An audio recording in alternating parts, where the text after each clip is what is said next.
What? We don't know. That's my chicken bowl. I need a tomato bowl.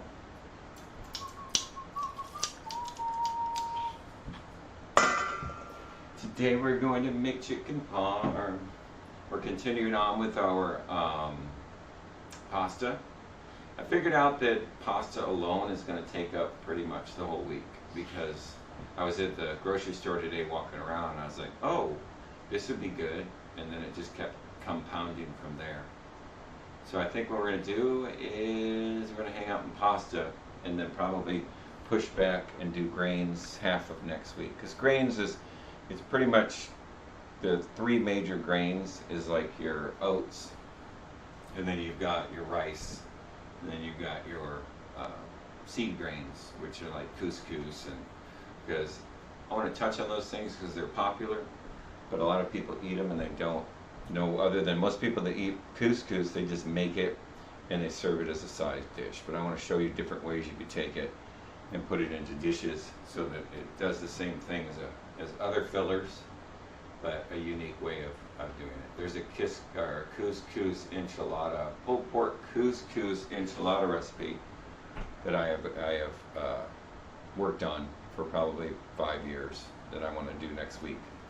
So then we're going to stick to pasta this week, and next week we'll move into our grains. I hope that sounds good. We're still going to do a dessert Friday because that's what I want to do. I figure every Friday as a treat we'll make a dessert and try and implement what we're learning that week, and then go from there and see how that is. So today, like I said, we're doing chicken parm. It's probably going to be about a 4-hour stream, probably less, but I've wedged out 4 hours of stream time so that we can make sure we get everything done. We're actually going to make our red sauce again, so you guys can see that be done again, because nothing's better than a chicken parm with a homemade red sauce on it. We're not going to make the pasta today. Today's basically talking about store-bought pasta. I bought some regular old spaghetti noodles, and then, oops, I hate the camera because it's backwards to what I do. Spaghetti noodles, and then I also got some, which I lost,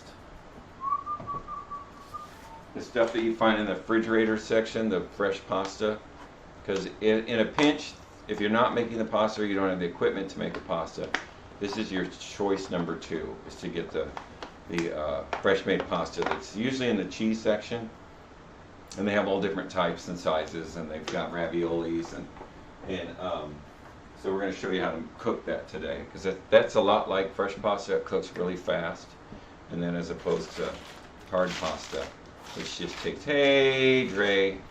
I don't know if you want me to call you Sherry, or Drea, or Sherry Drea. I'd like to know, because I always feel weird and I never pronounce it correctly. Welcome. We're doing chicken parmesan today. We're starting out, okay, I'm going to call you, I'm just going to end up calling you Cherry.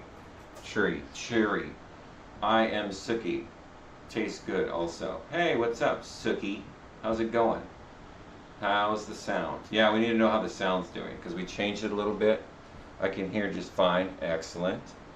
Welcome. We're doing chicken parmesan today. I know Suki's done this about 100,000 times while I was standing over her yelling. Actually, Suki's one of my former proteges. It's a good way to put it. So maybe we can get her on here as a guest cook, so that you can show the skills that she's learned over the years. From the Yeti? Maybe. She's always like, maybe. What's wrong with the Yeti? What? What'd you say? What? Did you say something? Oh, okay. So today we're making chicken parm. Like I said, we're going to start our red sauce over again, because every time we make it, I want to show it, or at least get a good point of it. So I already blanched my tomatoes, which basically I just took the Roma tomato because they're not in season. So I have some old red sauce, and not old, but I've got some extra red sauce to kind of punch it up a little bit. But I've already blanched the tomatoes. All you do is put a little cross on the top of the tomato, and then you put it in boiling water. And then you don't want this in your red sauce, which is the skins, because they don't cook well.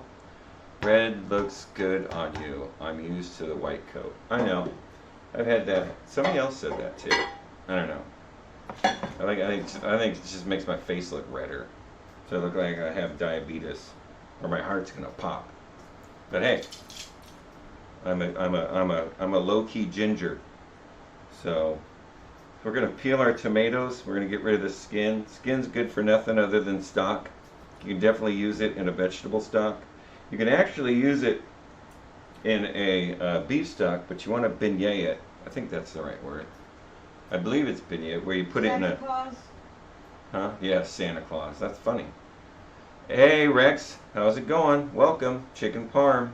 Rex is already hungry, so we're just going to screw with him all day.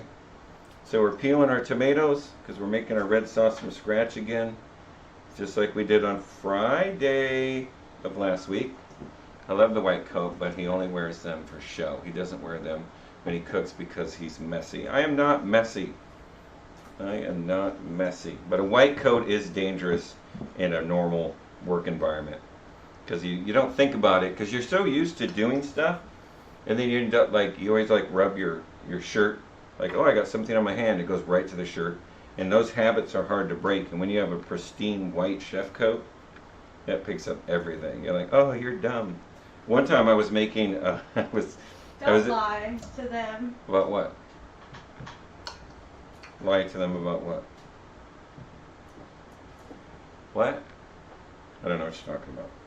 So, one time I was making a braised pork, and I had I was basically making a braised pork like a Hungarian beef, so it had a shit ton of paprika in it. And I took it, and once it was done cooking, I let it cool to room temperature, and I put it in the pan with the paprika juice mixed with the pork. I put that all in the refrigerator after it cooled down, and then I was getting ready to put it on the dish I was preparing, and I pulled it out of the refrigerator, and I don't know if my hand got bumped or something, but the whole plate of paprika and pork fell on my white chef coat. And that was the last day I wore a white chef coat to work, because I had to run home real quick. I was working as a personal chef, and I literally was red all the way down my front. I had to run home real quick and change coats, because I couldn't imagine going to do dinner, and then my boss turns around and looks at me, and I look like I just killed a calf, because it was bad. First I had to clean it all up off the ground, and then I had to figure out because luckily the pork didn't fall out, just all the juices went down my chef coat. So I don't wear white chef coats while I'm really cooking. I had to clean your mess. I know, in fact, you are messy. Well, listen here, Suki. Those are things that we keep to ourselves. Remember, cooking with me is like being in Vegas. What's done in Vegas stays in Vegas. Y'all, I mean, I appreciate you guys, the people that actually know me in real life, but come on, we're trying to build up a persona here. You can't keep telling my dirty secrets. You gotta be honest, but you also gotta be supportive. Well, I'm not messy as much as I am intense. Can we use the word intense? Well, let's just use the word intense. I move around fast. Sometimes things get left behind, but that's okay. So I'm pretty much done peeling off my tomatoes. I'm gonna finish. What? I love the okay. I'm still reading the same messages. So, like I said, we're making another red sauce. I love making red sauce. Wait, the thing just cut out. What? The mic. Which mic? There, you're back. I'm back. Welcome back. I guess the mic cut out for some weird reason. So I don't know why. So I blanched the tomatoes just enough to be able to get the skin off. Here's the skin. Whoop, whoop. There's the skin. So we'll set that aside so we can use that in a stock. So just by taking the tomatoes out and we'll do here. That's how much juice or water is coming out of these tomatoes. So remember, when you're cooking, the main thing you have to do is control the water in the dish. So now that we have the tomatoes taken apart, could you go to this table cam, please? Crazy lady. Just to make it easier, because I'm trying to show them stuff and it's just a little tiny picture in the corner. Hey Josh, welcome. We're making red sauce so that we make our chicken parm. This week's pasta, so I've got some just regular old dried pasta, and then I've got, ever tried raindrop clear cake? I have not attempted a raindrop clear cake. I don't know the fascination with that yet, but, and then I've got this store-bought refrigerated fresh pasta. So that's what we're going to use today. And I'm going to, I don't know if I want to attempt one of those cake audio cutout. Does it keep cutting out? Science coolness is way. I know. The raindrop cake is, yeah, that's exactly it. And I don't know. I'm all about flavor. Voice gone. They still said, they can't hear me. They said the voice is out. I can hear you. But they said the voice is gone. Maybe they're, I don't know. But they said the voice is gone. It's super low. That's what Josh said. Okay, I'll turn back up the Yeti. And it could be because you're on the cutting board cam. And I don't know if you have the main cam. That's why. Sorry. It's not my fault. It's Tech's fault. Do you want to put Oh yeah, it just went really low, actually. But you don't have the main cam mic on either. You know what I mean? Because if you switch to this, to the cutting board, you don't have the support of this microphone right here. Are you listening to me? Are you listening to me? I said this isn't on. That microphone's not on. When you go to table, that microphone does not come on. Oh, okay, there, that's what we did. I gotta yeah, we gotta do a little, I forgot to add that. Right. We'll fix it, guys. Sorry. Because we're trying to work out the microphone, because everyone said the Yeti microphone sounds like garbage. So we're trying to fix it. So I apologize, she'll fix it, but I'm gonna keep going. There's a lot to do today. Tell me if it's better, and if it's working. So I got my handy dandy bowl, and I've got my handy dandy tomatoes. So we're going to sit here and we're going to take our, now these are hot. I want to set those aside for a minute because they're probably too warm for me to play with just yet. I got peels off, but we're going to set those aside. So yeah, you need double feeding now. Now it's double feeding. Now it's got that echo. At least that's what Josh said. So you got to turn, there you go. That's loud. Huh? Nothing, it's just really loud. That should be better. It's one of those slight adjustments. Tell me if it's better. Huh? It's buffering. Alright guys, hang in there. Well, no. We're gonna do this. We're gonna do this together. You know what? Tell Oh, me. there it's echoing. Saying turn down the table mic. It's just pushing too much. Because you got the table mic full blast. So you need to turn that down. So when I talk, it doesn't get me yellow.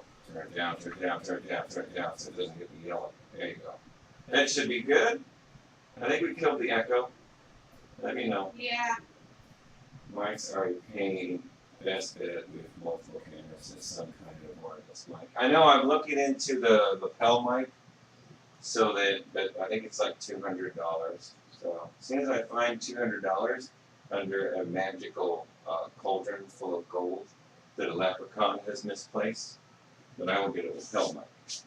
So, because I don't want to get one of those cheap lapel mics, just because they sound like garbage, and it's going to be worse. And so I've got my eye on one. I just have to pull the trigger. So hopefully by next week I'll have a lapel mic that doesn't sound like fresh garbage. So back to our red sauce. We're letting our tomatoes cool down. We're going to take our pan on the stove. Now that mic should also need to be adjusted, I assume. We're going to turn up our mic. Now the first thing I want to do, because I'm making a red sauce, correct? What happened to that camera? Why is that camera like that? It's like, there we go. Sorry about that. I don't know how that happened. The red sauce we're making today is going to be specifically Italian based. So I want to bloom my spices, my dry spices. But all I have are dry basil and oregano and a little bit of red pepper flake. So what I'm going to do is I'm going to slightly bloom these before I put in the other product, which is the pork belly. So I'm going to turn my stove on. I'm going to put a little bit dried basil. And this is the only time you would ever put an herb. A little bit of red pepper flake. This is the only time you'd put an herb in the beginning of your food is whenever you're doing a dry herb. Because otherwise, remember, herbs are the leaves of the plant, and everything else is a spice. So we're trying to just bring out a little bit of the essential oils that are in the basil and parsley, or I'm sorry, basil and oregano, and then that red pepper flake. So we just want to bring a little bit of that oil to the front. Rode Movie Maker. Is that the wireless mic you're talking about? The Rode Movie Maker? Let me know. So we're going to take our pork belly. This came pre-sliced, which is pretty cool. Then I don't have to slice it myself. But we're going to drop our pork belly in there. Like right now, I don't really want this pork belly to sizzle like bacon. So I want it to just warm up because I want it to release its flavor but not fry. I don't want to create a Maillard effect. Bloom, baby, bloom, exactly. Suki, you are correct. So the only time you bloom an herb is if it's dried. And I'm just trying to bring a little bit of that oil to the forefront to give it that strong flavor. So I've got this on about 7 o'clock on an electric dial. So if you look at your electric dial like a clock, you put it to 7 o'clock, it's like just below medium. So now we're going to cut up our red bell peppers. I'm just gonna turn the Yeti back on. Why? What's wrong? Because it's like, I don't know, the levels are weird, it keeps cutting They out. said it was fine. Okay. Let me know if she's going to scrap everything she's working on. If the volume gets weird, guys, just let me know so she can fix it. So we're going to hone our knives because remember, we don't sharpen our knife unless it's okay. Terry said we sound good right now. So I'm honing the knife because remember, the difference between honing and sharpening is on honing, we're straightening out the edge. Let me step over here. The edge of the knife, we're straightening it out because it's bent over. That's a hone. If we sharpen it, we're taking off the edge of the knife and replacing it with a new one. So that's why you shouldn't sharpen your knife, but every once. If you use it daily, like I said, I've had this knife for 10 years. I've never sharpened it. I've only honed it, and it's still razor sharp. So I always hone my knife. The only time you'll ever sharpen your knife is if you can't get a hone out of it. In other words, even after honing it, it's still not sharp. That's the only time you would ever use a whetstone or one of those draw-through sharpeners that you get at the grocery store. Those things are flat out terrible for knives. But if you absolutely must bring back your knife, or your life, then that's what you want to use. So, herbs are the leaves of the plant, everything else is the spice. Yes, that is true. So, red bell pepper, remember that's what we use for a sweetener in our red sauce. We don't use sugar, we use red bell pepper, and we omit the carrots from a red sauce because we're fighting color. If you throw carrots into a red sauce, you're going to get that orange color from your red sauce. So we use red bell pepper for color and sweetness. So how you cut up a red... No, Cherry, we do not use ketchup. I wish my bot would time you out whenever you say the word ketchup. That's how offended I am by saying ketchup. So go to the cutting board, see if this works. Please. Thank you. Look at that. That's beautiful. Oh, it looks like a show. Let me know if the volume sounds good there. Should be fine. Should be good. So we're going to cut our red bell pepper. So we want to look at the red bell pepper, and you'll see it has these indented ribs in it, like right here and here. That's where the bell pepper is connected to the seeds. So you can cut it up any way you want. But what I like to do is I like to cap it. In other words, I like to cut the cap off like this. And then I'll take this and I'll just push that middle part out because I want to use as much of the red bell pepper as I have or as I can squeeze out of it. Kind of stomp the little seeds out of it. We're going to set that aside. We have just enough to make red sauce for dinner tonight. That's why I'm actually blooming the herbs, is because I have just enough to make one Italian red sauce. So now you see in there these little ribs where they connect the seeds is right where the stem, where the pepper indents, right here. So then whenever I cut, if I turn it on its face, now it's a nice stable piece of, and we're going to use our slicing blade, which is right here, our cutting blade. Slicing blade, cutting blade, chopping blade. 3 different parts of a chef knife. So we're going to use start with our slice, and we're going to push through our cutting blade, and we're just going to follow those lines straight down the bell pepper. And that'll give me this. That helps avoid the seeds going everywhere, and it kind of keeps everything intact. So we're going to turn it, and we're going to do the same thing over here. We're just cutting into, what the heck was that? We're just cutting into where the seeds connect to the bell pepper. Now when you get over here, it's going to be a little bit loose because you're losing structure. So we're going to be careful. We're basically suspending the bell pepper with our offhand and using the other hand to cut. See? So now I've got all my seeds. I'm going to throw that in my stock pot. Boop. Now I've got these beautiful, look at that, nice cut up, beautiful. Now all the bitterness that you get from bell peppers comes from this white part right here. So to get that out, I usually just take it and I flatten it, push it down with my hand, and I just cut that right off. Okay, I just go through my bell peppers, but if you cut down those lines, you pretty much get rid of that anyway. But I got a few here that I want to get rid of. So there's one red bell pepper, put that in my stock. So welcome to the room. You guys just came in. Appreciate you guys showing up. We're doing chicken parm with a homemade red sauce. We just started the red sauce. Every time I make a dish that requires a red sauce or any major of the 5 mother sauces, I will start over with that mother sauce so that you guys can keep getting it. That, you know, it's very important to learn your mother sauces so that whenever you cook, you have a good base or foundation for all your sauces. So right now we're taking out the little bitter white parts of the bell pepper, just so whenever we turn it into a sauce, we're not fighting bitterness. So these are looking pretty good. Red bell pepper, yes. I love red bell pepper. It's sweet, and like I said, it helps omit the sugar, because a lot of people put sugar in their red sauce to bring out the sweetness, when you can get it naturally from the red bell pepper. It just made sense to me whenever I was working on my red sauce. The first thing I did was I got rid of the carrots, because usually that's what brings the sweetness in, is the carrots. So I was like, what can I replace it with? Well, heck, red bell pepper is perfect. It has just a little bit of pepperiness to it, and also, see, I already cut that one off. So we're going to go straight down the rib using our cutting blade.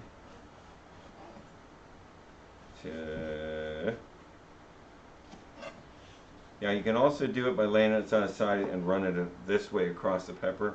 But I figure for people with not a higher skill, it's best to start simple and work your way to something more complex. I'm flipping over my pork belly with my hands because I got chef hands. It's still hot. Kind of pushing. I want to push those herbs together so they don't start to cook or burn. So taking out the center part. So I hope everyone's having a good Tuesday. I'm happy. I'm excited. Got some good news this last week, so I'm motivated. I want to put all my energy and effort into good food. Have you guys enjoy this. That's really what I'm trying to do. I don't want to be the next Bob Ross of cooking, as I've been called already. I barely get into the stream. I barely start the stream, and 2 weeks later I'm already the Bob Ross of cooking. So I don't know if that's a compliment or what that is. So yeah, I got some good news. I got offered a job. Today was the 3rd email between me and the owner of the company. So I may be switching jobs soon, which I'm excited about, but then again, it's like, it ultimately becomes a job. So I'm not like super excited about it, but I'm motivated. Let's just put it that way. I don't mind a change of pace, different scenery. So we'll see. But it's always nice to be appreciated. I think that more than anything, if they appreciate me, then cool, I'm with it. But you know, Eventually it just still becomes a job. I love doing this, and I love teaching people. So ultimately, if I could get a teaching job, culinary teaching job, I would be I don't care anything else, I'd be the happiest guy alive. So now we're going to take our red bell pepper, and remember there's skin side on the red bell pepper, there's skin side up, skin side down. Now if your knife is sharp enough and you use the proper technique, you can cut this bell pepper skin side up. You just go forward, and your knife is sharp enough, because we're just looking to put this into, see that? But it's easier to cut with skin side down because you're starting out and you're cutting, the last thing you cut through is the outside skin. But with that, you got to remember that if your knife edge is not true anymore, you're going to leave that in ribbons. In other words, you're going to go along and you're going to be chopping it, and then it's going to accordion out, because that tells you that your knife edge is not true. Because that's the most important part about a chef knife, is the edge. If the edge has to be true from here all the way to the end. And the easiest way to tell that is put it on your cutting board and put like your phone light behind it and see if you see that bevel in the knife where light comes through. Then you pretty much either have to get your knife sharpened and get a new edge put on it, which usually has to be done professionally unless you're really good with a whetstone. But that's not just a play around thing. Because once a knife gets to that point, it's one of those things where you have to have a professional look at it. If the knife's worth it. I mean, if it's a simple little knife, like this knife I paid $70 for at Bed Bath & Beyond. Had it for 10 years. It's still razor sharp. Best inexpensive knife I've ever owned. As a matter of fact, when I had people working for me and I was training them, if they made it through the 5 mother sauces, if they can make the 5 mother sauces on their own, then I would buy them that chef knife. So that was their graduation gift. So I got my red bell pepper. I don't really need to do this to it because we're going to run it through a blender. But so I'm going to put some nice bulk slices on it. The nice thing about it, if you look at the camera, I don't even, after all these years of cutting, I don't have to look at my product. But as people just starting out, you should always look down. Lean your body like I am in the smaller version. Lean your body over your knife so that you can see this side of the blade. So you can see what you're cutting. And my body's at an angle to the cutting board, because you don't want to face straight onto the cutting board. You want it at an angle so that you're able to lean over the cutting board a little bit so you can see where the knife's going. Because that's how you get accuracy. If you're cutting on this side and you're cutting blind, once that knife goes down, you're not going to see the size of the cut you make. So, but like I said, I don't have to even look at my product anymore. I can cut pretty much all my vegetables without it. It freaks people out. Like I'll go to people's houses to do events, and I'm like, what was that? What do you want me to do? And I'm sitting there just hammering with the knife, and I'm not looking at my product. And then they realize what I'm doing, and they look at me like, you shouldn't do that. But I've never, knock on wood, never cut myself with a chef knife. And in the 15 years I've been doing this, I've never once cut myself. I've cut myself on other things, but never a chef knife. So we're chopping up our bell pepper. That's probably enough right there. I'm going to probably throw this last little bit into stock.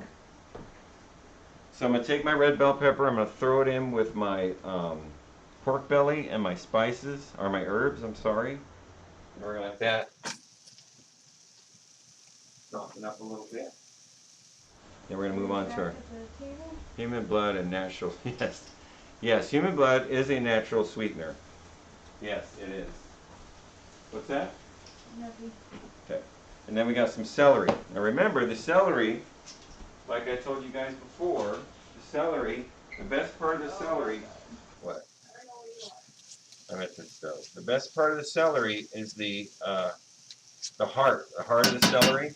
Now they sell heart of the celery, but I like to get my own celery, because I can use the celery for like vegetable stock or vegetable soups. So I just pull the heart out if I want to actually have the product. But it's the sweetest, most tenderest part, and you don't get all the strains in it that you do from the outside darker green. So every time I go to buy celery, I go in the grocery store and I look for the whitest celery I can find. Because most people are like, oh, it's dark green, that means it's good. Dark green just means it's old. So the lighter you get it, the lighter color-wise you get, then I think that that's sweeter. and it's more tender, and you don't get those long strings. So we're going to do the same thing we did with the red bell pepper when we cut. Put our body at an angle. Yes. Put our body at an angle, and we're going to start with the knife on the table, and we're just going to go down, and it's a motion. It's a repetitive motion. It's the exact same knife cut that we've used when we cut. 90% of everything you cut is this motion. We're using the cutting blade, which is in the middle of the knife, and we're just sawing right through it. Same motion all the way through. Okay? Knife should stay on the cutting board at all times. It's safer that way. I'm going to throw some celery in there. It already smells amazing in here. It smells like my Italian grandmother. But not like her. It smells like my Italian grandmother's house. How's that? It does not smell like my Italian grandmother. I wouldn't know. I never smelled my Italian grandmother. Okay, onion. So now, yay. So we got our onion. It's just a standard yellow onion. We're going to cap it. In other words, we're going to cut the top part off. I cut some veggies with your scissors. Cherry, stop it. You have a knife, don't you? I know you got a knife. You love food. You have to have a knife. If you don't, go to Bed Bath & Beyond. I don't think you're even in this country, are you? I don't know where you're at. But if they have a Bed Bath & Beyond-like store, wherever you are, then go get yourself a knife. Okay. So you know what Bed Bath & Beyond is. Hey, Leah loves lunch. That's the first person. I swear that's the first time somebody's come in here and I've pronounced their name correctly.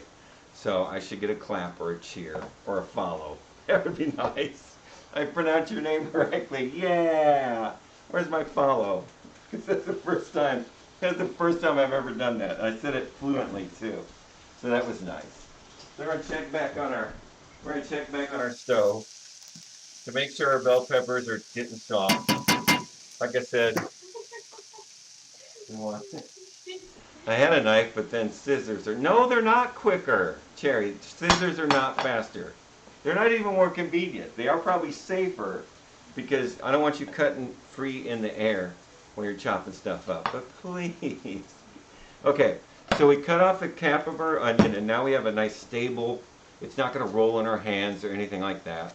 So we're going to cut the onion in half at the base, which is where all these little hairy things. And when you buy onions, remember, this can't be wet or spongy or have mold in it, like the little fur. You don't want that in your onion. Just because that's just an old onion, you know. I'm sure your grocery store has good onions, so just avoid those. They are out there. So that's got to be nice and dry, like hay. It should feel like hay. It shouldn't be wet. Thank you so much. I appreciate it. See, that's all I did. All I had to do was pronounce her name correctly, and she follows me. So I'm going to try. That's going to be my goal. Every time somebody comes in, I'm going to try and pronounce her name correctly to get a follow. I think that's fair. So you win. Thank you. Thank you so much. So we're going to cut this onion in half. Again, remember, we're taking the knife and we're pushing it to the cutting board because a knife is not safe unless it makes it to a cutting board. That's how you create stability. So when the knife goes through the onion, I'm trying to just go to the cutting board as fast as I can. And then we're going to go through it, and we're going to use just part of the chopping blade of the knife to cut the onion in half. And the reason we leave the bottom on is because that's what's holding the whole onion together. That little part right there holds this whole onion together. If you chop this off, then you got free range onion. And then you got to get a little cage, and then you got to get them certified organic. Just like chickens, free range chickens, right? Except we have free range onions. Do you ever get onions with black stuff between some of the layers? It's dirt. Actually, I know what you're talking about, and that's dirt. And that's the cycle of the onion as it grows. Because onions are like accordions. They grow like this is how an onion grows. So as it grows bigger, it creates its next layer. Then sometimes if it rains a lot excessively, it will get dirt around the outside of the onion, and then it kind of encapsulates that. But I know what you're talking about. It's like that little black, sooty looking stuff that's in between the onion. Just rinse your onion off. And like I said, once you cut it open, it's just like a leek. And if that's in there, just peel down to that layer and just rinse that off and you'll be fine. Yes, Cherry, you should also get a cutting board. You should get a knife. You should get a cutting board. And then you should practice your knife skills so that you're I don't want you to practice your scissor skills. That's the one thing I don't want. Cherry, you can no longer practice scissor skills. You got to start working on your knife skills. So we're just going to take the already. Oh, thank you so much. I appreciate that. I really do. We're trying. I know we're new. We've only been doing this 2 weeks. We still got little things to iron out, but I appreciate that. I really do. We stream 6 days a week, or I'm sorry, we stream 5. Yeah, we've only been doing this 2 weeks. That's all we've been doing this. So, I mean, I've been cooking for 15 years, but as far as Twitch and streaming like that, we've only did no. Yes, get rid of those safety scissors. You mean like the child scissors? That The you can't, plastic ones the you plas- get in kindergarten. the ones you can't cut anything with? Are those the scissors you're using to cut your onion? Cherry, stop. But Leah, yes, we are brand new. This is our this is the start of our 3rd week doing this. So we're excited. I don't know exactly how it works. Oh, cool. Came with the nice child safety scissors. Would you get the plastic knife set that you get at the children's section at Walmart, like next to the plastic stove with the fake pork chop? Is that the knife? Is that the knife and the scissors you're using? Come on. Help me out, Cherry. You're supposed to be my star student. So I took the outside rough part of the onion off. You can put that in stock. That's perfectly fine. It's not going to do a lot, but we are going to save the core for stock.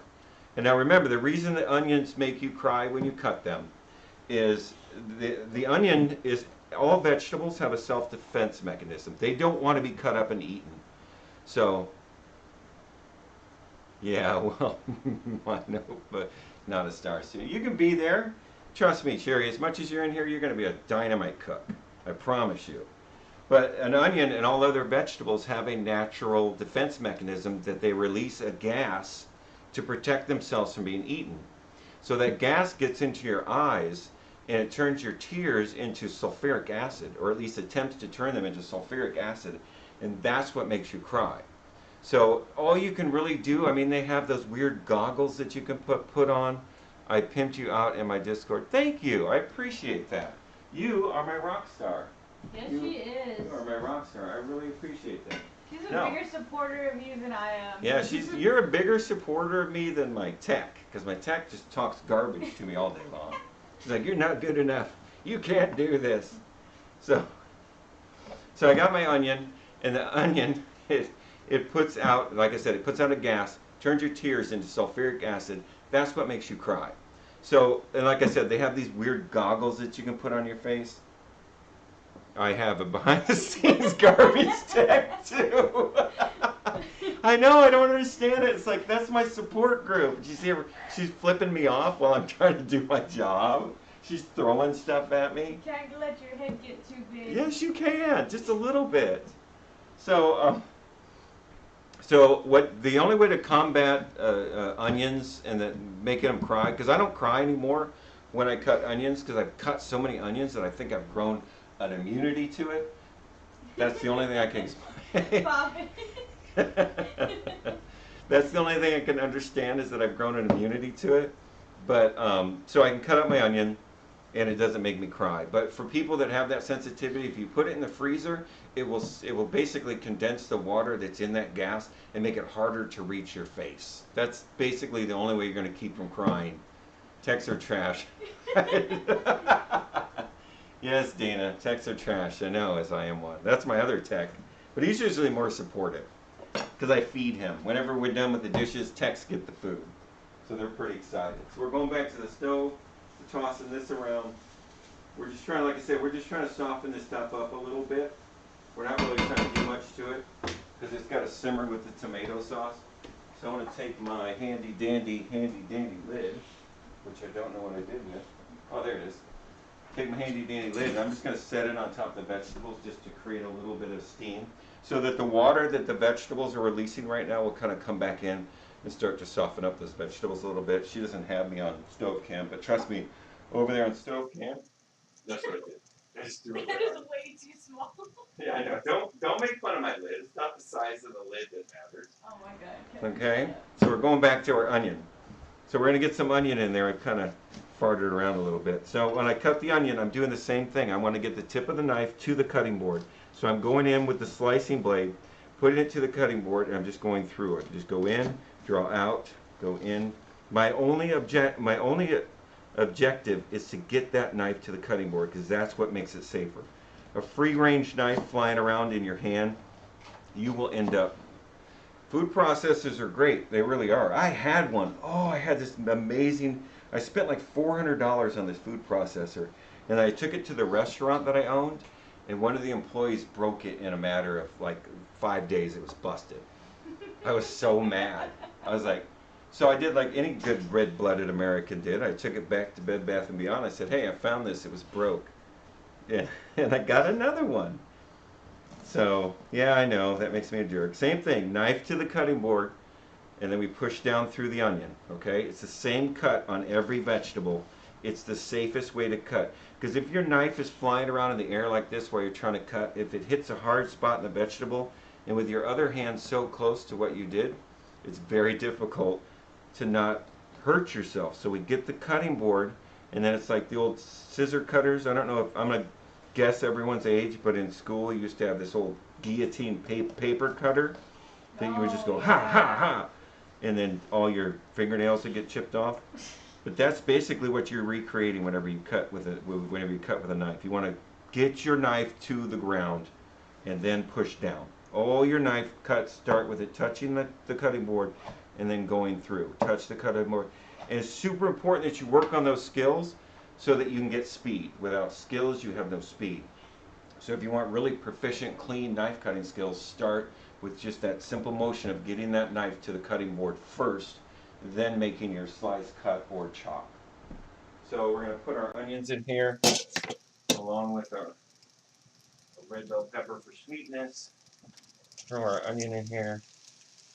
So if you guys have any questions or have any comments that aren't trash talk, aka Gabtilla, aka Sherry, aka Dana, then feel free. I mean, I'm more than happy to answer any questions. Stock pot again. We're gonna bring our tomatoes back because I think they're cool enough, like me. What do you think, huh? You know, like how I snuck that in there? These tomatoes are cool enough, like me. So we're gonna take the tomato and we're going to put it on the cutting board. And what we want to do is we want to pull the seeds out of this. Because seeds equal two things. They equal bitterness, and they also equal crunchiness. And I don't like crunchy tomato sauce. So I'm going to take my tomato, I cut it in half, and I'm just going to take that little center part right there, and I'm going to wring out the seeds. Now I usually do this over another bowl so I don't make a freaking mess. So let's bring another bowl in. And let's just pull that out. What did you say about making a mess? I know, I made a mess. So I'm just getting the tomato seeds out. I wouldn't be like crazy about it, getting the tomato seeds out. But you want to get the majority. And if you want that little white part right there, oops, that little white part that holds the tomato together, you can get rid of that too. Anything that's white in a vegetable usually means bitter. So, not acidic, because acidic is good in a tomato, but just that bitter, rank taste that when you get done with the mouthful, then you get that little bitter aftertaste, and that comes from the white parts of the vegetable. So we try and get rid of all that we can. I'm running out of bowls here. Let's bring in a third bowl, stunt bowl, bringing in the third bowl for my new tomato. I almost threw it on the ground. That's what I've done every day in my stream. I've thrown something on the ground. It's my thing. It's how the kids like me. They're like, wait, he's going to throw something on the ground. And I usually end up doing it. Get rid of the tomato. Like I said, you don't have to like pick out every seed, but it always helps to combat that bitterness. You're a little far back. What? Oh. You're a little far back. I know, I don't. We got to move the camera to where I get more of what we're doing. So we're taking this, putting that over there. We're going to take it on the cutting board. We're going to cut it long ways. These are Roma tomatoes, which right now they're not in season, but they are the most meatiest tomato I can get. So I'm getting a lot of meat. In other words, the center part, this part, I get a lot more out of this tomato than I do the other ones, like the Vine Ripe. But nothing's in season right now, so it really doesn't matter. I'm just trying to get the most meat I can. So that's why these tomatoes are a little bit less colored than a good ripe tomato. 'Cause tomatoes like this, to make your red sauces, if you're going to can, October is an amazing month. You can get in season, almost out of season, like just out of season tomatoes that are dark, super dark red. And you can use those in canning and in your sauces. Yeah, the beef, oh, I wish I can get, the beefsteak tomato is amazing, but the problem with that is we can't get those down here. And there's also there's a paste tomato. So if you look up English paste tomatoes, those are the ones that actually make like amazing. It's an heirloom tomato. It's called a paste tomato. If you can ever find those in a grocery store, at a farmer's market, you gobble those things up because those are like bright red. Those are super tomato flavored. They're called English paste tomatoes. So look that up, put that in your little storage bank so whenever you go somewhere, I know I almost said it. But I caught myself, so that was good because that shouldn't be in there. So, like I said, that's a good tomato right there. See, I pulled out the seeds. It's still all nice and meaty. No, Terry, that's not for this stream. Sorry. You know what I almost said? I'll tell you what I almost said. Because I found and I should have known this, but I found a new word that people use, and I didn't know what it meant, so I had to ask, and I was embarrassed. I just put it in the chat. Okay, good. So I was about to say that once you find those English paste tomatoes, that you could put them there. So, but I didn't realize that was what was subconsciously coming out of my mouth. So don't put the English paste tomato in there, okay? Unless you really like English paste tomatoes, okay? So let's just leave it at that. I didn't know what it meant. Somebody said that, and I was like, what does that mean? I had no idea. I don't know. I think it's something the kids say. So like, all right, good enough. But I almost said that just now when I was talking about. That's how much I love the English paste tomato. You're gross.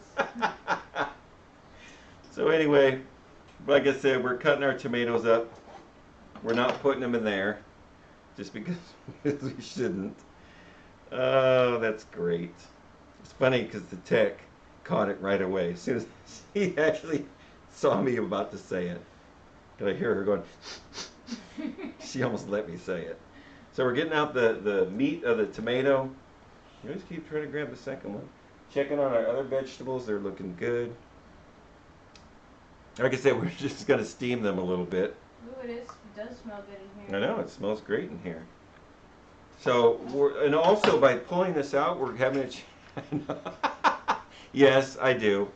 But it's hard to walk that back. If I just made that statement and then just kept going, I'd have had to stop, put down my knife, and explain everything. And we also post these videos on like YouTube and Facebook. Yeah. So it's not just the Twitch people. Yeah, we also post it to the YouTube and Facebook, but still, nobody's gonna watch it to find that and tell me, oh my God, I can't believe you said that. It was a mistake. It was a slip of the tongue. Slip of the tongue. So I'm taking. So keep that out of that area and move on. Let's just move on. Let's pretend like nothing happened, okay? No. Where? See, I know. Now you're putting a dark shadow on my beautiful chicken parmesan video, Terry. Come on now. So another thing this does is it starts to pull out the juice. Because remember, tomatoes, just like every other fruit, have water in them. And the whole point of cooking is to control the water in whatever it is you're cooking. So it's super important to start to look at the amount of water that you're putting back into your food. Like on the stove, if you look over there, I put that lid on there to help me use that water that's coming out of the vegetables to loosen them up. So always be mindful. Nah, no shadow. Now if you made apple pie, yeah, that's true.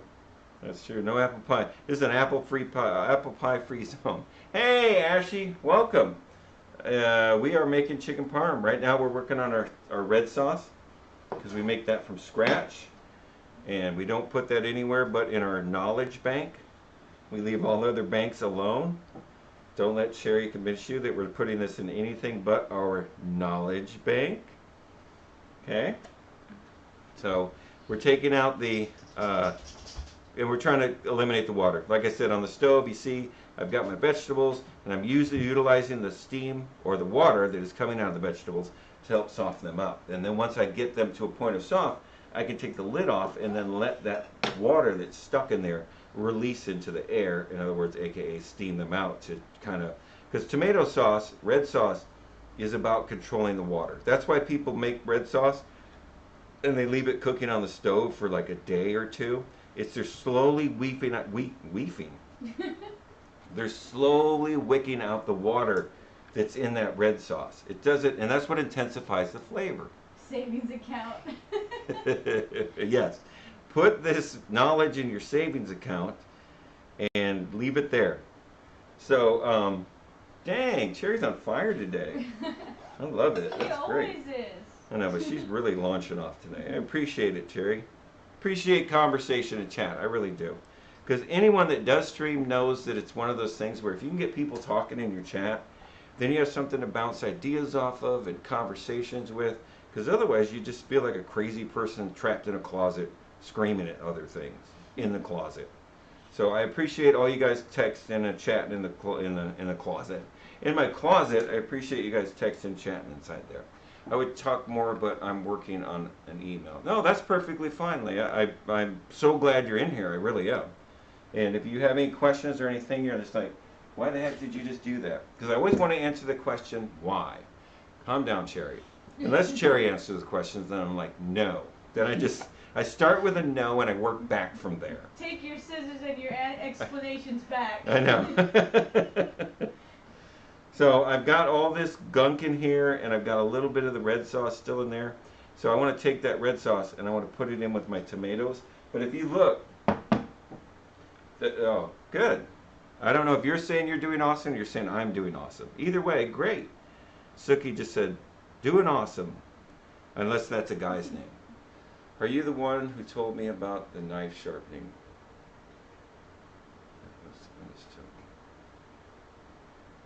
Sharpening contraption that some store on. Yes, ma'am. Yes. Yeah, I'm the one who told you that. You're right. That is correct. No.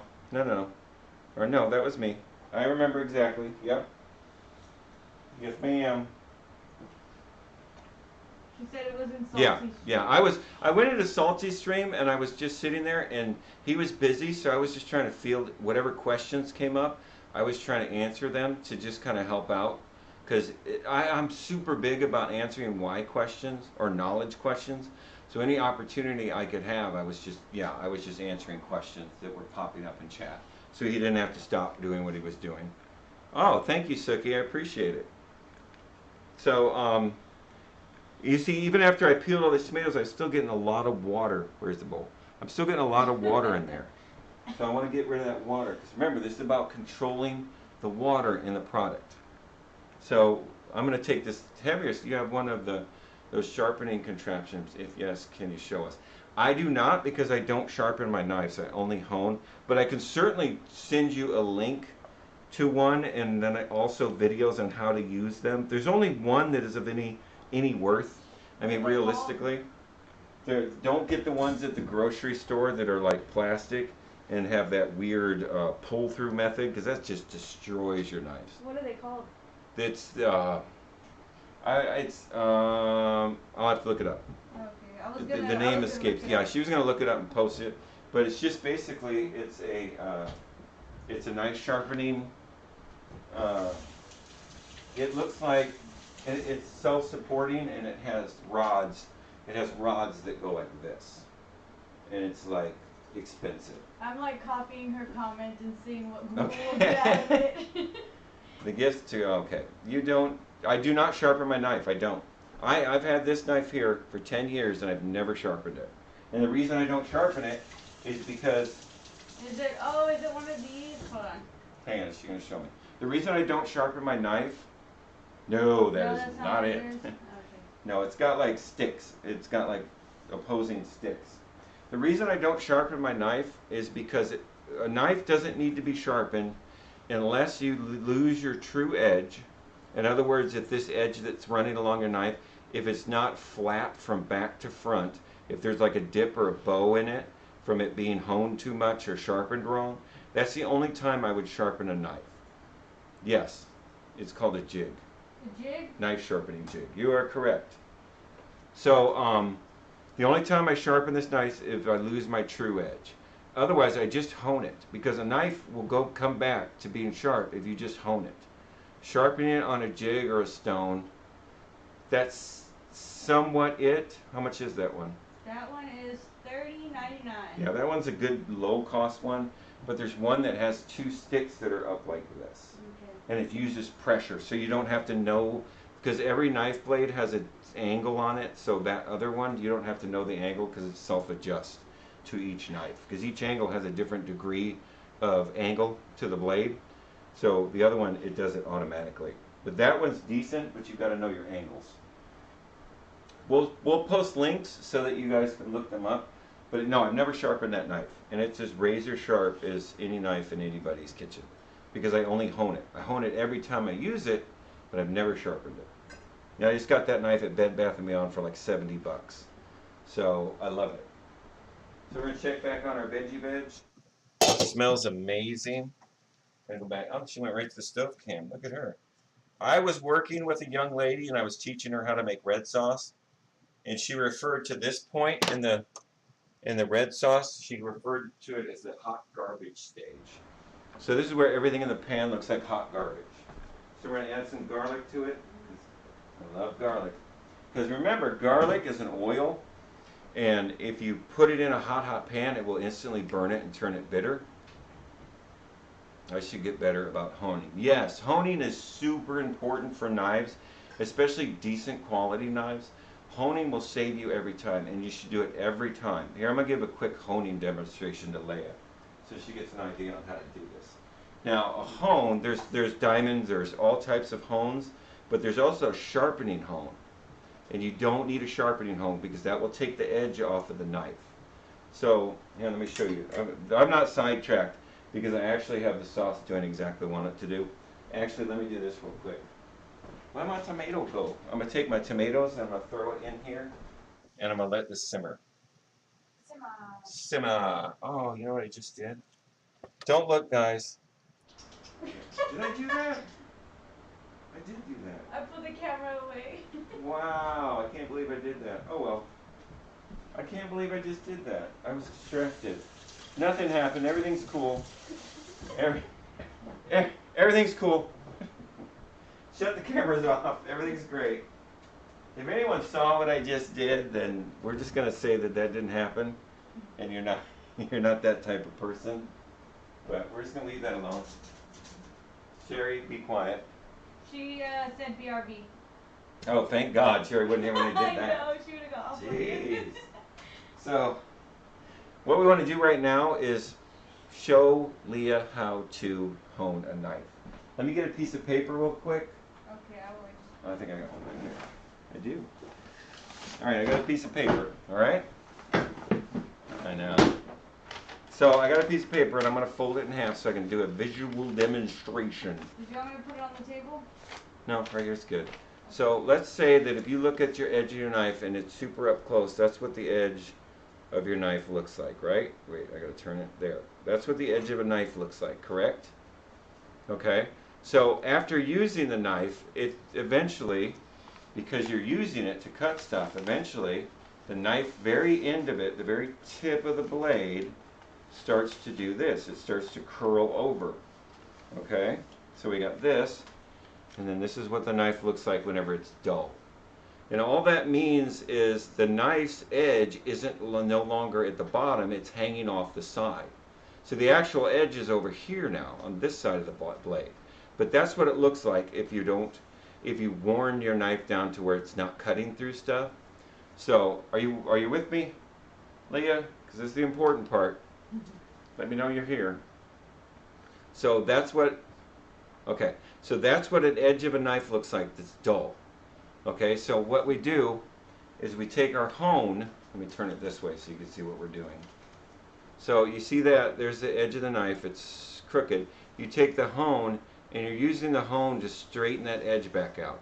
So by running that knife down that hone, you're just basically pulling that edge back up straight.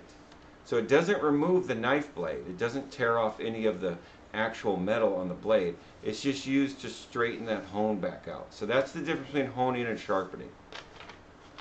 So, and then whenever you hone it correctly, then it ends up like this. So I take a hone in the air. Some people, if you watch them, they'll do it on a table, but I do it in the air because then I can control it better. Whenever I take my knife, I want to hone all the knife from the edge of the chopping blade to the edge of the slicing blade. So I start at the top with the edge of the cutting blade, and I use my thumb. Let me see if I can show you this. Hang on, let me turn this down a little bit. It's going to be easier instead of hanging it up in the air. So I use my thumb, maybe not. I use my thumb I use my finger as the guide to the angle. So I keep it right along there, and I just run it down, and I try and remain that spacing between the blade. My camera's backwards, so I always try and remain that spacing between the blade and the knife. So I'm taking it up, using my finger. You see how my finger's sitting on the hone? That tells me how to gauge it, and then I'm just running it straight down, all the way to the tip. Okay? And you're going to do one side, and then you're going to turn it over, and I'm going to use my thumb now as my guide, and I'm going to do this, just like that, all the way to the tip. So, and then we just go back and forth. We go here, here. We just keep a slight angle to the hone. You can see it right there, the angle I've got. Here, here. And we just go back and forth. And then then if you wipe it, and I'm not going to get much, but if you wipe the blade off, you'll see these little metal. It's actually the hone that you're seeing. These hones are designed to wear out. They're a softer metal than the knife blade. So that little dust you see isn't your blade, that's the hone that's falling apart. So eventually you should have to replace these, but not replace this, and not sharpen this. So once you get it going, you're just doing both sides. And you can feel the drag of the hone on the knife blade. Like I'm left-handed, so I know that this side of my knife blade, which is the right side, I know my camera's backward, but this side of the knife blade is always, I'm sorry, this side, wait.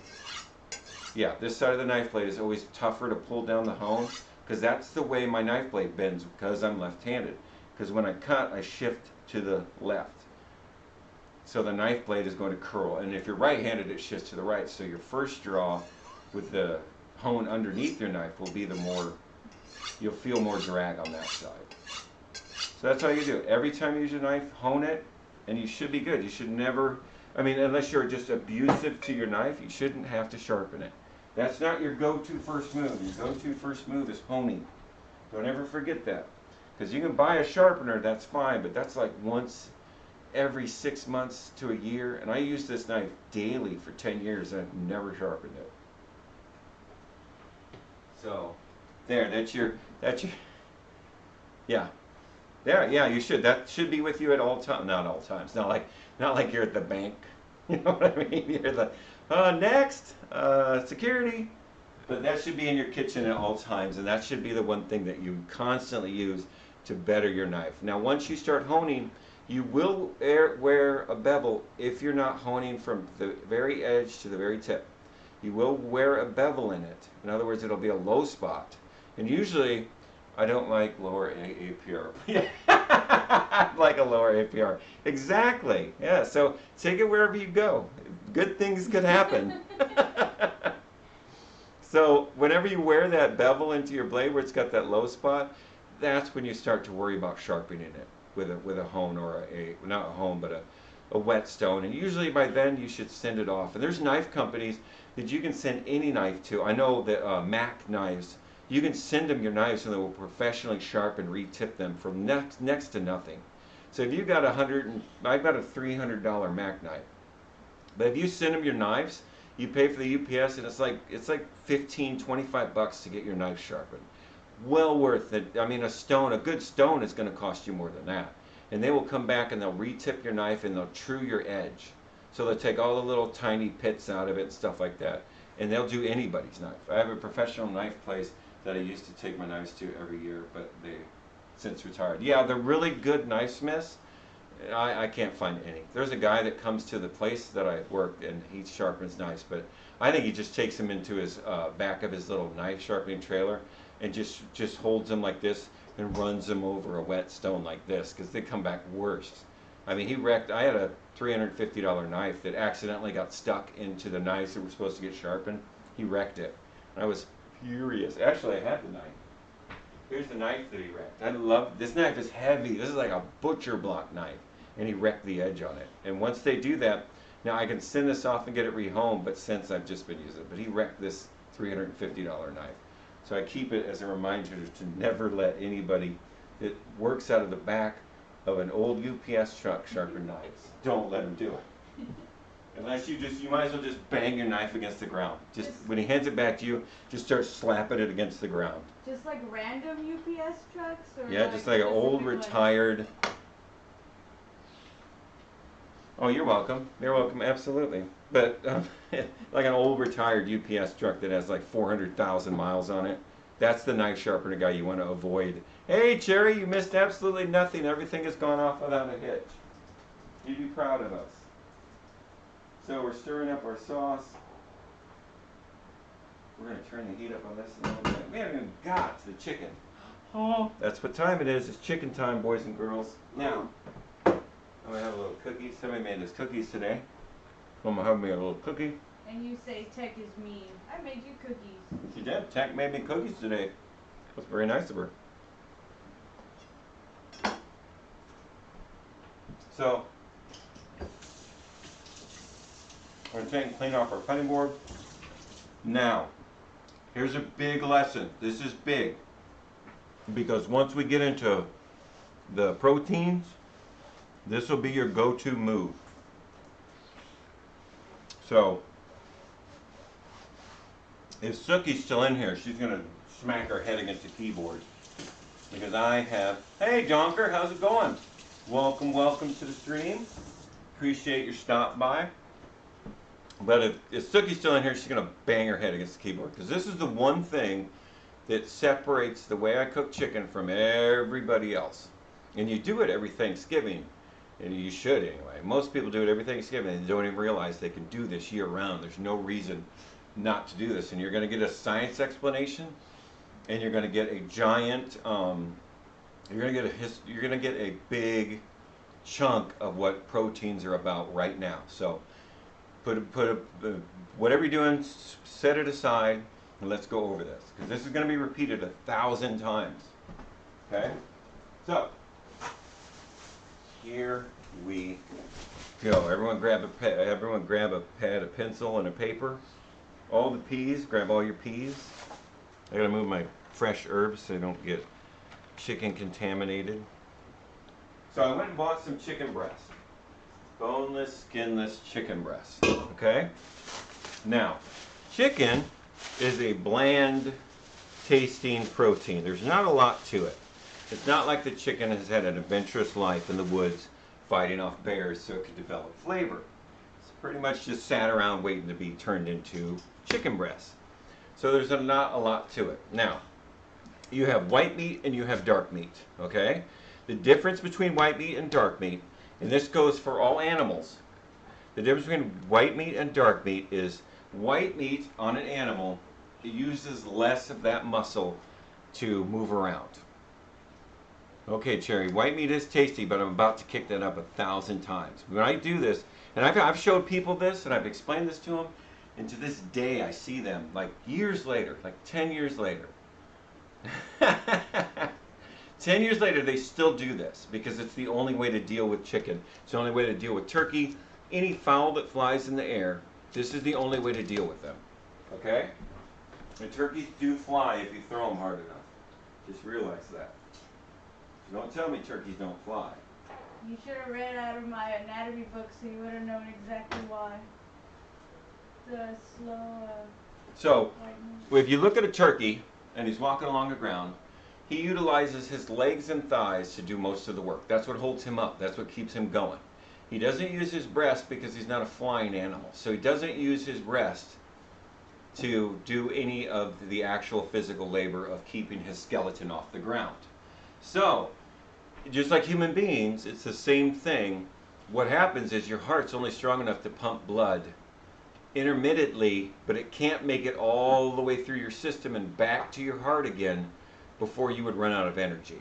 So the muscles store myoglobin, and that's like a battery inside the muscle. So the blood passes by there and oxygenates.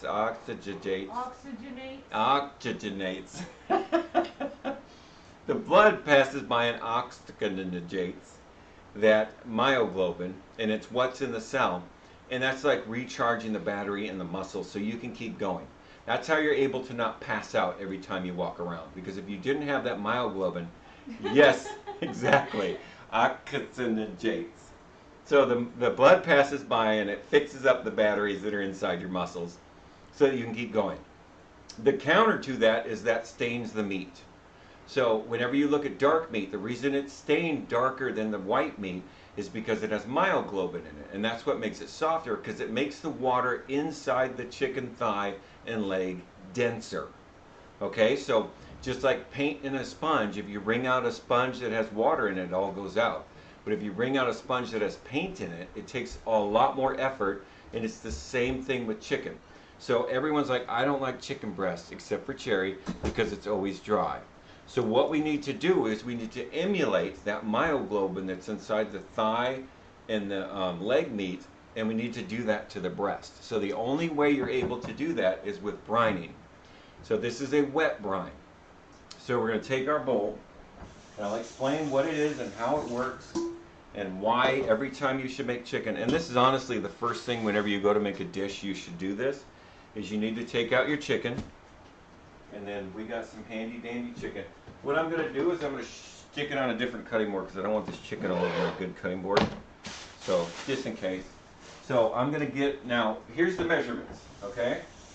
Now I've made this 1,000 times, so I'm not going to weigh it out, but I'm going to tell you the measurements so that you're able to do this every time you cook chicken. This is super important.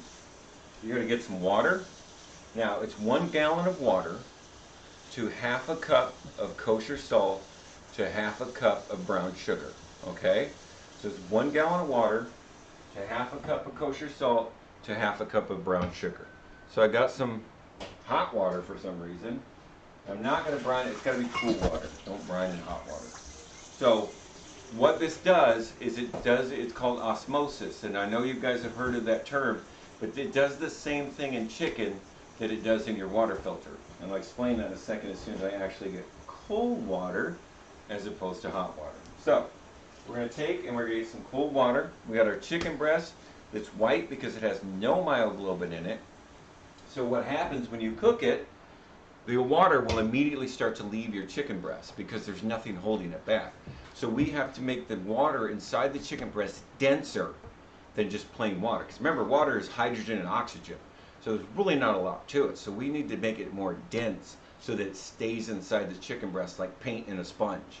So what we do is we take some water, probably use a little bit more cold water. Remember, it's 1 gallon of water to half a cup of kosher salt, half a cup of brown sugar. It can be either light or dark. And this is a basic brine, and then you can, like in Thanksgiving, you can add oranges to it, you know, sliced apples, sliced oranges, sliced lemon, whatever you want, juniper berries to kind of tweak your brine flavor. But this is watch my red sauce. Turn that down. It's making a little bit too much noise. So this is super important. And with the other animals that walk along the land, like your pork chops, your pork, your beef, your lamb, all of that should be dry brined. Same principle. And when we get into the actual dry brining, we'll show that again. But this is the same principle, but this is called a wet brine because we're using water. So we got our chicken breast, which actually, before getting on my chicken breast, I should wash my hands because I need to make my brine. So I got 1 gallon of water, then I've got 1/2 cup kosher salt, 1/2 cup brown sugar, okay? Yes, it's brining time. This is super important. If you ever want chicken to not be dry or bland, this is the only way you'll ever get flavor inside the chicken. Because I'm going to explain to you really quick in kind of a simplified way as to how osmosis works. So, on the outside of the chicken, you have water cells, right? And on the inside of the chicken, you have water cells. Now, if you take the outside of the chicken's water cells and you make them heavier by adding brown sugar and kosher salt to them, they become heavier than the water on the inside of the chicken. And nature hates imbalance. So it will immediately try and balance this out by forcing the heavier water molecules to flush through the chicken breast to mix with the empty water molecules that are inside the chicken breast and basically balance out the water that is the chicken is sitting in. That's brining. It uses gravity and what's referred to as osmosis to push. Oh, Cherry, once you do this, you'll never not do it. This is so, when you come in before you make a meal, brine your chicken, throw it in the refrigerator, leave it alone. Now, once we do this, it takes about a half an hour up to 4 hours. So you can do it way before you start dinner. But right when you're going to make dinner, you want to set your chicken in a brine and just set it aside. Don't even worry about it. Let nature do its thing. So what that does is it pushes salt and brown sugar flavor right into the middle of your chicken. It does two things. It flavors it throughout, so you don't have to inject it. A rub on the outside does nothing. So it flavors it throughout, and it makes it harder for that water now to leave the chicken breast when you cook it. So you're going to cook it, and it's like paint and a sponge. It takes more energy to remove the water, because once you get the water, that mixes with fat inside the chicken breast, what little there is, and it makes the chicken moist. You will never have another dry piece of chicken unless you like blow it out, like burning a hole through a Rachel Ray pan. Blow it out. That was for Cherry, because she did that. She burned up a Rachel Ray pan. So we got our water, and then we're going to get our kosher salt. And I know I spent a little bit of time on that because I really want to drive that home. That's super important, that I always brine my chicken no matter what. So we're going to get kosher salt.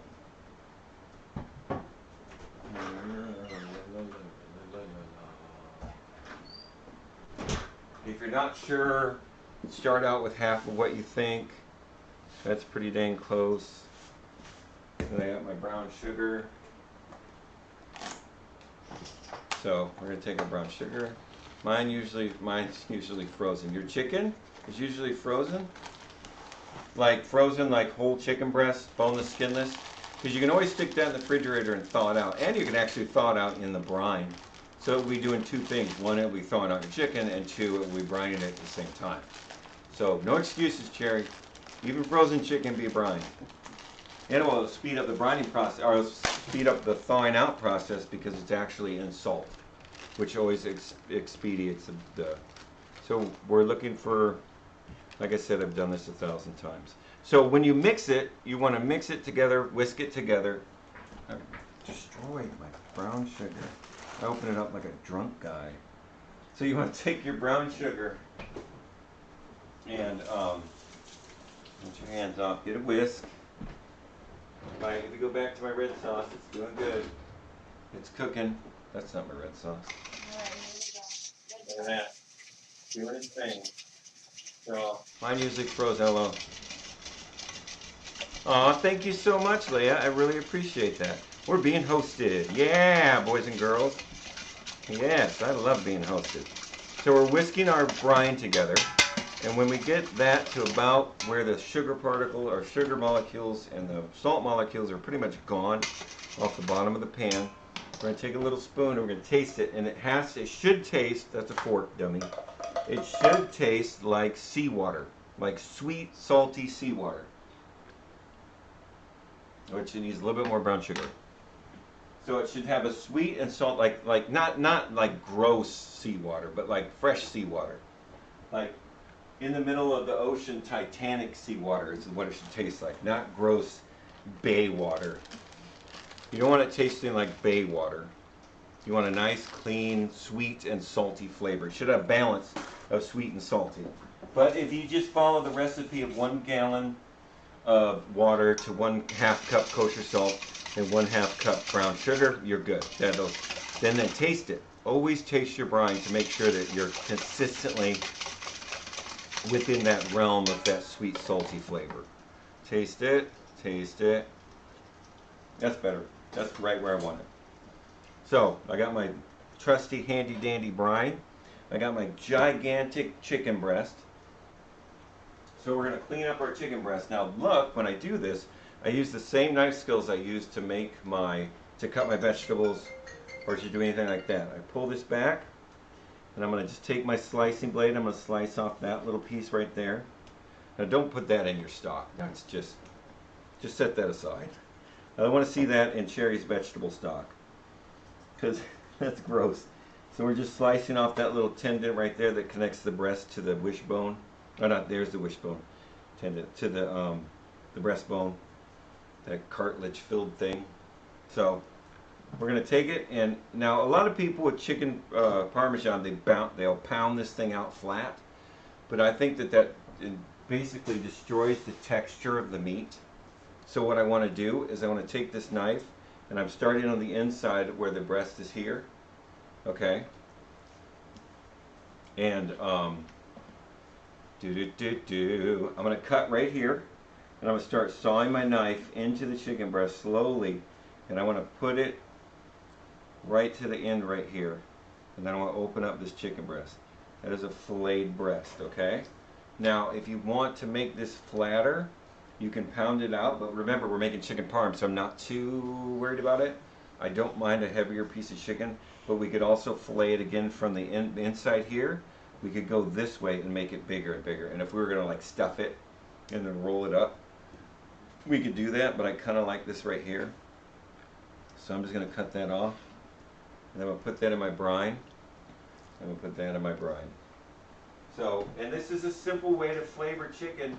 You don't have to use marinades, you don't have to use rubs, because everything you put in a marinade and a rub, the only thing that actually works in a marinade or rub is the salt. That's the only thing that actually will permeate the chicken or anything else you stick in a marinade. The only thing that actually gets through the chicken is that osmosis caused by salt. So unlike on the steaks and stuff like that, we dry brine, so we just sprinkle salt on the outside. And it does the exact same thing. Nature hates imbalance.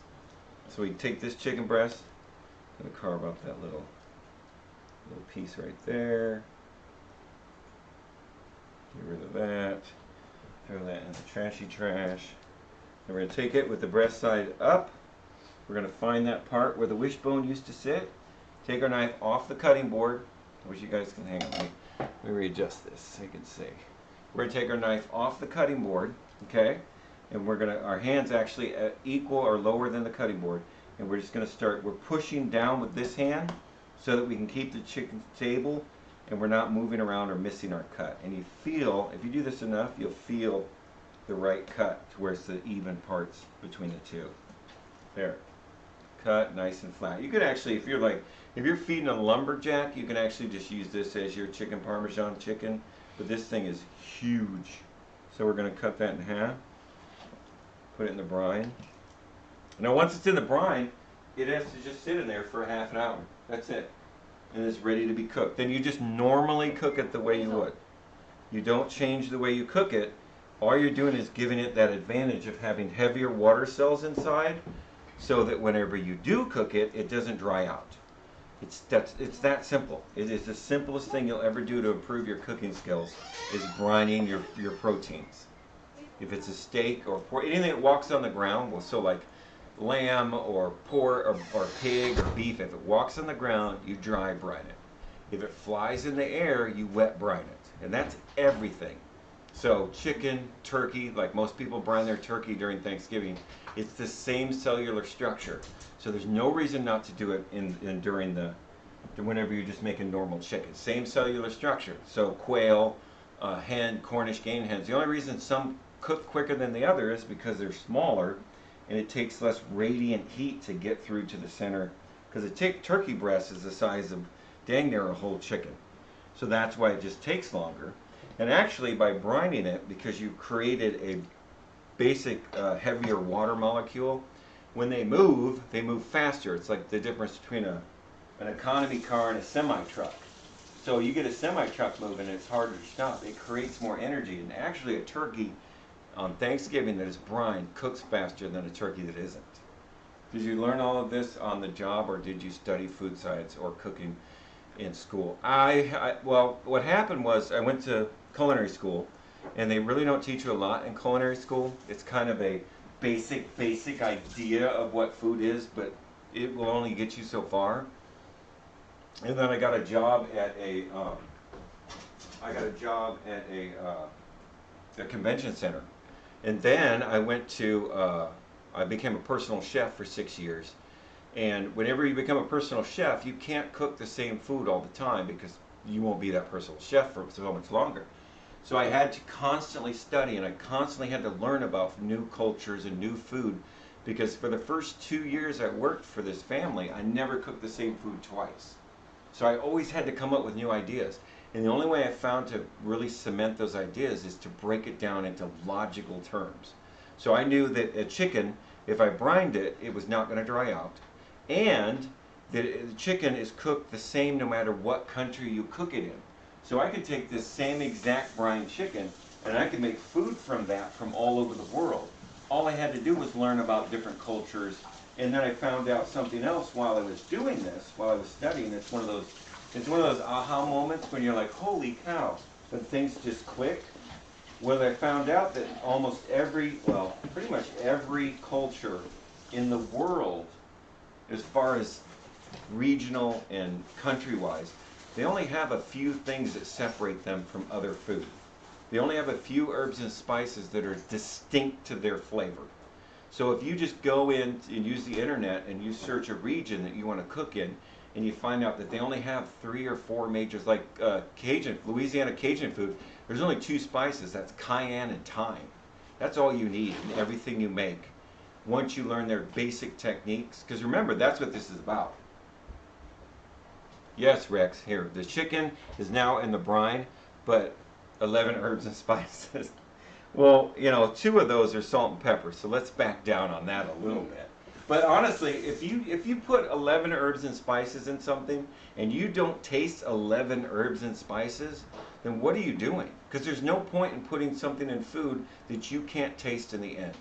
So it's super important that you realize that less is always more. If you back up and you scale back, because I know people down in South Texas that have barbecue sauce with 30 items in it. They just go bananas, but you don't taste any of it. You just taste the ketchup and the liquid smoke and the Worcestershire sauce. Worcestershire. KFC. Tell that to KFC. I know, and that's their thing, and that's what people think inside their mindset. They get to that point where they're like, they like, oh, that's got 50 herbs and spices in it. But if you don't taste it, I don't see the purpose of putting it in there. It just doesn't make sense. To me, anyway. That's my own personal opinion on over-spicing the crap out of things. So my chicken's being brined, good to go. Don't have to do anything to it. It's going to take care of itself. I can move on. It's not my job anymore to worry about the chicken. So we're going to set that aside. It cooks easier, it cooks faster, and it's got all the flavor you will ever need. So whatever you do to the outside of it, whatever country you decide to take that chicken to, it goes easily with it. So that's kind of a long and a short layout of why I know everything that I know. Because I love food science and I love why stuff does what it does. So it's super important to me that I look into that and it makes sense, and it makes so much sense. Because everybody, the human kind originated from Africa and they branched out. If you go back and watch 001, it's kind of a history lesson about how people came about. And they always brought their traditions with them to wherever they went. That's why you can see a chicken fried steak in China, and you see a chicken fried steak in Asia. There's one in Russia. There's one in Poland. They're all different, but they're still just a chicken fried steak. And they took that with them all the way across Alaska, down through America, down through South America to the tip of South America. And they all took this same dish, but as they traveled, they would run into indigenous populations that would tweak it, or they would just simply look down at their feet and they'd say, oh, what's this herb? I can't get the herb I used at home. I can't get those spices anymore. So now I have to make my favorite chicken fried steak, but then I have to use what's in front of me. So that's how this all happened. So that's why every country has a chicken fried steak. That's why every country has a noodle dish. You know what I mean? So everything is connected. And once you start pulling all that apart and you start looking at it, then you realize that everything is not only connected, but very similar. So whenever you go to cook a meal, all you gotta do is find a region and then find the spices that are dominant in that region, which the internet's great for, and then you could cook authentic food from that area using the same techniques that we've worked at since the very beginning of this. So it's bigger than that, but that's the simplest way to explain it, and that's what we're trying to do. I don't want to come on here and burden you guys with a recipe and say half a cup of this and a tablespoon of that.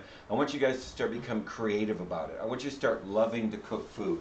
And the only way you can get to love to cook food is to actually bring it back into your own personal space and make it about you and understanding that this is how food cooks. And then you're able to go anywhere in the world and cook any dish because you understand the simplistic idea that cooking is controlling the water in the food. So it's super important. That's why I'm doing this, because it's not like anything that you're ever going to see. And I've taken this theory and I've run it up against everybody, and nobody is telling anybody this, but it is this simple. So that's my rant. So we're going back to our sauce. It's ready. Everything is soft in it. It's nice. I'm going to pull out that and we're going to look at it. My hot garbage stage, as the kids call it. Go back to the, look at that. So we're going to reach in there with the tongy tongs. I hope that helps. I hope that, okay, good. I hope that explained it. I'm glad that that explained it to you. But that's it. That in a nutshell. I'm saddened by people when I go to the grocery store and I overhear I eavesdrop on their conversations, and they say the craziest thing about food. But it's what they believe. It doesn't make it true, and it doesn't make it easier for anyone else to understand. It's just that's what people, they get this weird idea. Well, they say stuff like, somebody one day, there's different color of rind on cheese, okay? Like you have a white cover, like on brie, all the way up to an aged dark cheddar has a black wax ring around it. Have you seen that? Where all the cheeses, there's a yellow wax ring, a red wax ring, wax covering. And this starts from white and works all the way to black. I know everyone has seen that. Probably never thought much about it. Like Gouda has a red wax covering around it. There's a reason for that. And I didn't know until I heard somebody go in the grocery store, and he told his the person that was with him that the lighter the color of the wax around the item was the different types of cheeses. And I was like, that doesn't make sense, because there are cheddars that have white wax. I'm having a hard time saying that. White wax, yellow wax, red wax, and black wax. So that's not what it was. So I was like, what are you talking about? I didn't say that out loud, but I went and I did my research because I wanted to know why, because all of a sudden it was that question, why is there different colored waxes on cheese? Well, back whenever cheese was made fresh, they would put a color of wax on it to determine, just to seal it, right? And they started with a white wax. And then now I'm putting my tomato sauce into a blender. So they would put the wax around the outside of the cheese just to protect it from the elements. That's why they did it. So after the cheese, what? This is your new vocal warm-up for sound tests. White wax, red wax, yellow wax, black wax, wax ring, wax ring, wax ring. There! How do you like that? That's in your face right there. So I showed that up. I took that down. So what it is originally when cheese was made, whenever it was freshly made, the wax coat was put around it to protect it. Well, then after a while, the cheese had been standing there because the cheesemaker hadn't sold it, so he would have to re-wax it. Okay, and what would happen is he couldn't re-wax it, so he would re-wax it to change the color on it so he knew the age of it. So then he would re-wax it on a yellow wax, and then it would go red, and then it would go black. Then the black one was the oldest one. And that's how they would gauge the age of the cheese, by the color, because you can't put black wax on a cheese and then cover it with a red wax, because the black wax will show through. So they just use darker, progressively darker waxes just to cover up the color underneath. The thing is, they don't do that anymore. Now it's totally aesthetic. It has nothing to do with the age. But originally, that's what happened, was they would cover up the cheese with a darker wax just to cover the wax color underneath it. So I found that fascinating, because you go in the grocery store and you see all these different wax colors, And you're like, that must mean something other than decorative. Well, it doesn't now, but it used to at one time. It used to mean everything. So, stuff like that. Weird stuff like that that I would hear people say that would just make me shake my head. Do you want to put it on the counter? Not so loud, Mike. Well, if I could, but there's no plug over here. Oh, okay. So I'm going to blend this up real quick. It's probably going to be kind of loud. You want me to mute it? Yeah, she's going to mute one of the microphones. You should be able to still hear me. She's just going to mute the one that's in front of me so it doesn't blast your eardrums No, out. that's actually the only one that's on right now. These are the same people who put their bananas in plastic bags. Yeah, I'm thinking that they're going to last longer. And then the gas from the banana comes out, and you walk in the next day and it's black banana. Yeah. Or they freeze them and they think, oh, I'll just thaw it out and use it then. Yeah. Yeah, yeah, those are the people. You know exactly what I'm talking about. Okay, ready? I'm going to blend this real quick. Here we go. It's on low. We're going to just give it some pulses. I turned the mic down. Not that loud. I'm sure y'all can still hear me. Mute successful.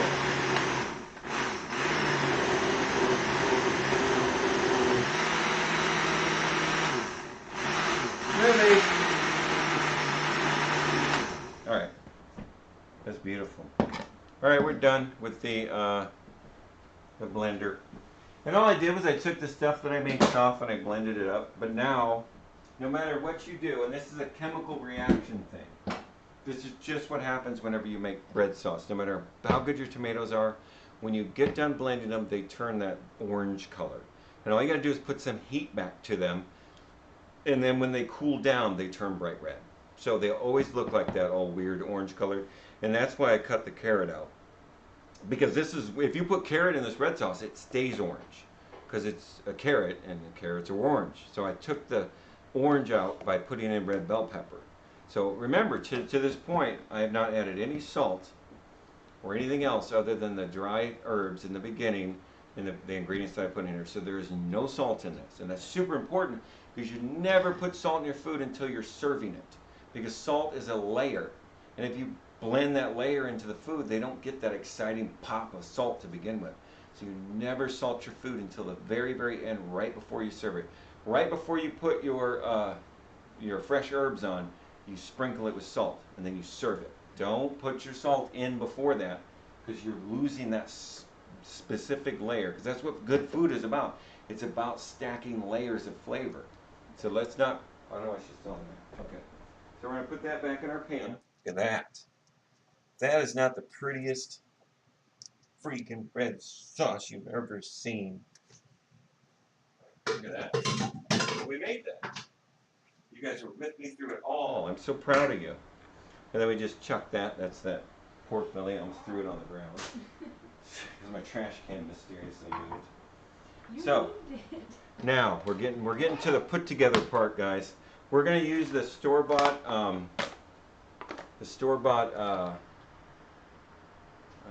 fresh pasta for this dish, just because I want to experiment with this also. Because this is another option for pasta if you don't want to. Yesterday we made fresh pasta. Today we're going to use the store-bought pasta, and then for the rest of the week we'll go into store-bought dried pasta. Because this has a place in your kitchen. It does. There's certain things that you can't make fresh. I mean, you can make stuffed pasta with fresh pasta, and you can do it, you know. But there are certain types like macaroni and cheese. Macaroni noodle is difficult to make without an extruder.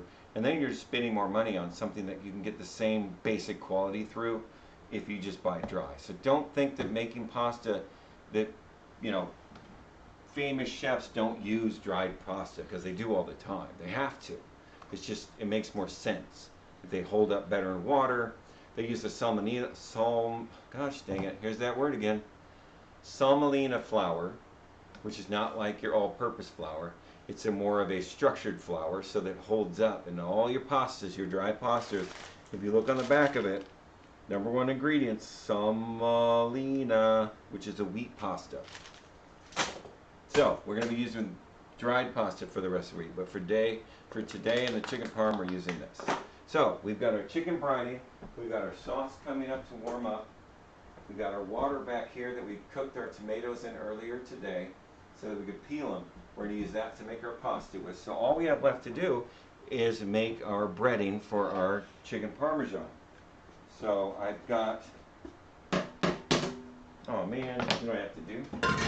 I have to wash out my pan real quick. Sorry, or my blender. I'm not only going to wash out my blender, I'm also going to dry it. So give me a second. So how's everyone doing? Today is Tuesday, which is a great day. I started my stream early. If I was thinking about, because I don't know what's going to happen, and I would like to stream ultimately when everybody can see it. And I'm not really, like I said, we've only been doing this 2 weeks, and I don't know if 6 o'clock at night is the ideal time to stream so that everyone can ask questions and get engaged with this. So I'm not sure, but if you guys are would like to see weekend streams or early morning streams or nighttime streams, just let me know so we can also do bonus streams. If you'd like me to stream about something specific that, you know, is like a standard, because I've just been in the industry so long, I don't know what's going on the outside of the world. So every time I go outside into the real world, people are doing stuff that I just shake my head at because I don't understand it.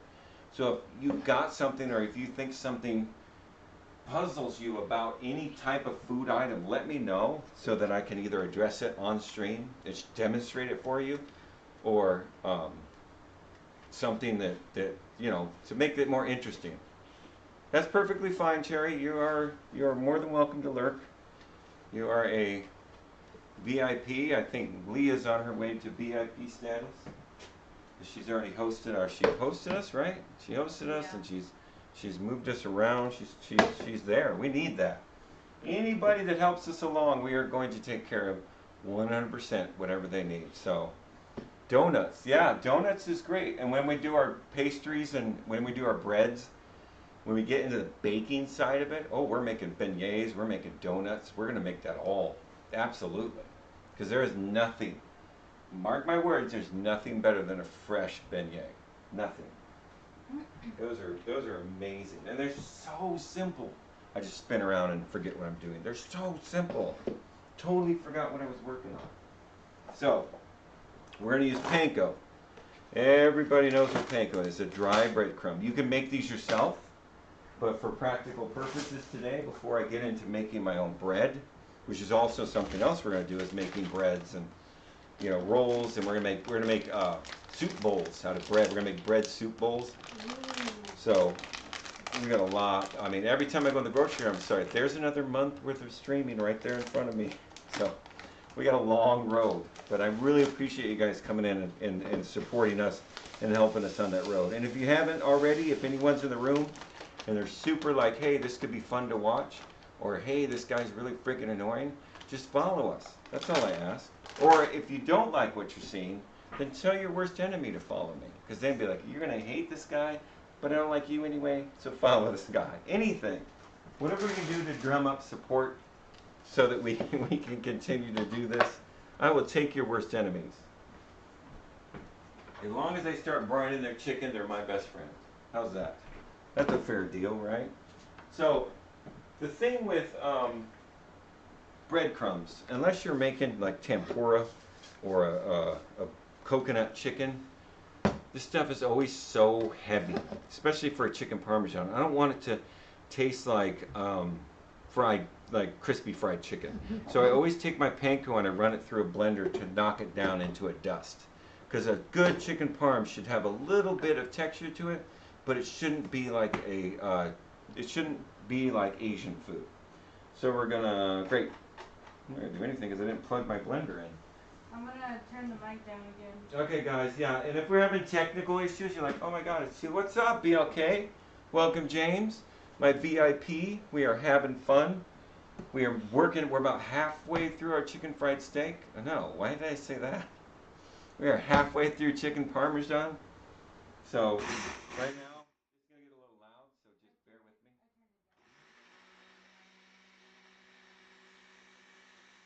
So if you just came in, it's not your microphone or your speakers, it's me. All I'm doing is I'm taking the panko and I'm breaking it down into a dustier panko. Now this would be good whenever Cherry was here earlier, she said food processor. This is the best thing for a food processor is to break the breadcrumbs down, but I don't have my food processor with me, so I'm just going to use this blender.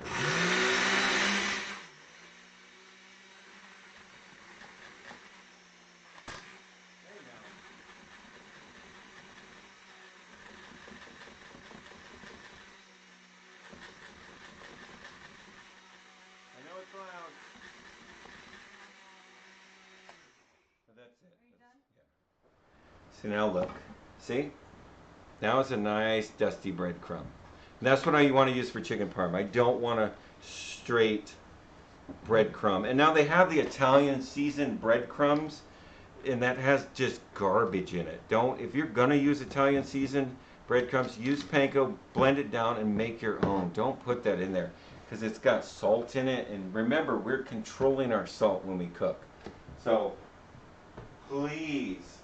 Okay, my red sauce is starting to burl. I'll turn it down a little bit if you can turn the camera on it. Sorry. Hammer red sauce, hammer red sauce. Look at that. Look at that, folks. That is sexy. I'm going to turn it down to low. That's pretty much ready other than the fresh herbs. So, we got our panko all blended up. We're going to get a bowl. You can have a bowl. I don't. Hang on. Got to wash the bowl real quick. So, like I asked, how's everybody's Tuesday going? I hope you're ready for middle of the week. Then comes the weekend. But yeah, if you guys want to see a weekend stream, right now, if you look, where are we at? Right over here. I think I'm touching it. There is a, or is it up there? Is it up there? Or is it over here? Which one are you looking for? The barbecue pit. Barbecue pit's up top. Up top. Up there, we are taking funding for a smoker. And the reason we're getting a smoker is because I want to do barbecue from around the world. And my smoker does not have an offset fire pit. And I need one to cook barbecue from around the world. Not asking to donate, but those what the little banners are for. So once we get the smoker, then we're going to do a whole month of barbecue from around the world.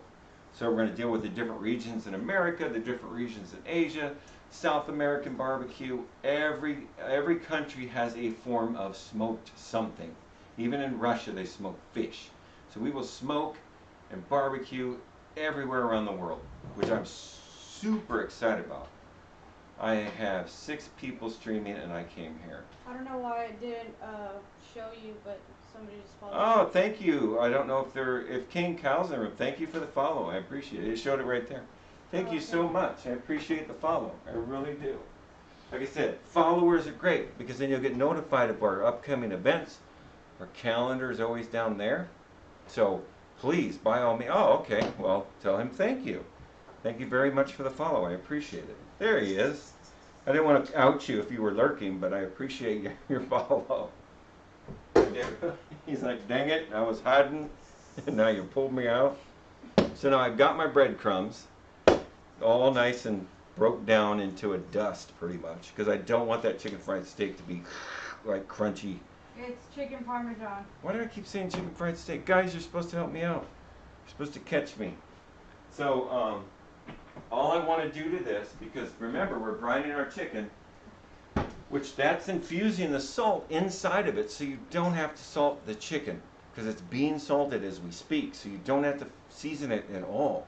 You literally take it from there, pat it dry, and then egg wash, well, a little bit of, well, we'll get to it. But you'll see what happens. I'm not salting this. So I just want to put a little fresh ground pepper in here because I love me some pepper. Just to help season the breadcrumbs a little bit. And now you're talking about CFS when you're going on about the history of food and brining and how every culture has a version of, yeah, okay, thank you. But I can't keep calling what we're making today chicken fried steak. That's all I'm asking. Just say, hey, dummy. Hey, dummy. Now, what I like to do with my, I almost called it country fried steak. See, now I'm totally, my brain is like literally melting in front of you. But what I like to do with my chicken parmesan is every good red sauce has some heat to it. Okay? It has that red pepper flake heat to it but nobody wants to bite into an actual red pepper. Nobody. So I have my red pepper flakes. Where are you guys at? I have my red pepper flakes. And I don't want to put that into this. But I do want that slight kick. Now I could take this and run it through a food processor, but why not just get cayenne pepper? Because they're the same thing. All cayenne pepper is this ground up. So if you're at a point where you're like, I just want a slight little punch of heat, but I don't want anyone biting into a whole ass red pepper flake, just add a little bit of cayenne to it. It's the same thing. This is just ground up red pepper flake. Now, if you didn't know that, you are welcome. And if you did know that, you are awesome. How's that? Because now you know it, so you're all awesome. See how I did that? I made you all awesome. So I'm gonna mix up my cayenne pepper, and don't breathe that in, because that'll make you sneeze. So we got this. We're gonna get out our eggs now. We're almost ready to make some chicken fried steak. James said he was bored. Settle down, James. It was an A word, but I don't think it was awesome. Now we're gonna move our chicken board. We've been playing on our chicken board all the time.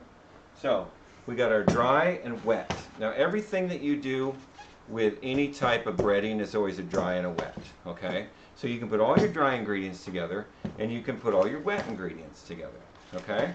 So we're gonna make some eggs. We're gonna whisk some eggs in a bowl. What is going on? The man always want to shut my people down. Yeah, that's it. That is exactly it. So, take our bowl. We're gonna get some eggs. Remember, always crack your eggs on a flat surface, because the only place you're gonna find salmonella is in the egg shell. And by cracking it on the corner of a bowl or something like that, you're forcing that eggshell and possibly that salmonella up into the egg. So you always want to crack the egg on a flat surface. That's really the only reason. And you can even crack it on the, if the bowl's heavy enough, you can crack it like this on the inside of the bowl. But try to avoid sharp edges. Because it used to become a thing. People were cooking, all of a sudden people started cracking them on the edge of the bowls. People are like, that's really convenient. And then they're like, I don't feel so well. They have salmonella poisoning because they're driving all that eggshell. And also, nobody wants an eggshell in their mouth. I went to a Mexican restaurant and had a like an egg and bean taco, and like 40% was egg. No, we weren't at a Mexican restaurant. It was that place across from Grunt's. No, that's something else. But it was like 40% eggshell. And I don't think there's anything more disturbing than biting into something that you expect to be soft and there's an eggshell in it. It's just like, it's like horrifying. I can't think of anything worse. I would rather bite into a human finger than an eggshell if I bite into something. Like, oh, Jimmy lost his finger again. What do you mean again?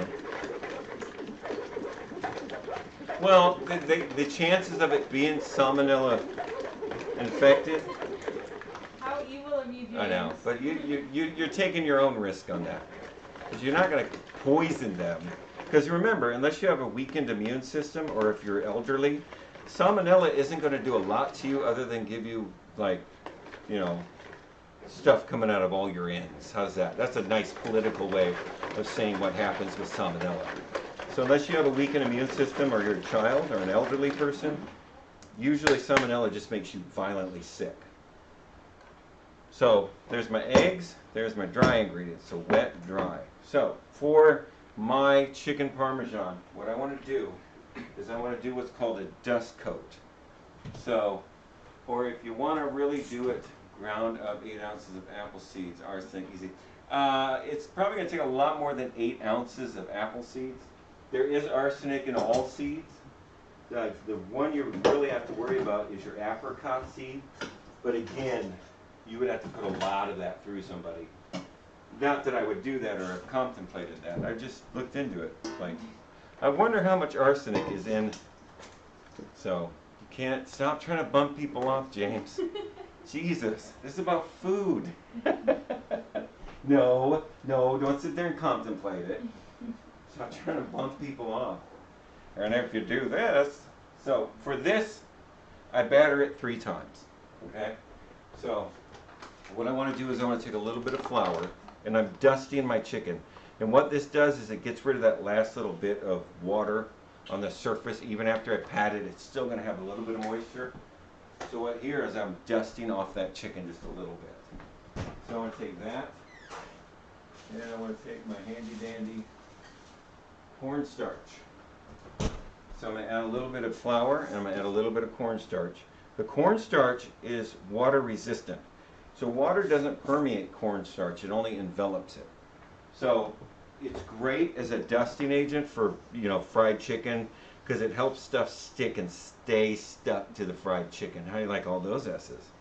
So I'm just going to add a little bit of flour, and about equal parts flour and equal parts cornstarch.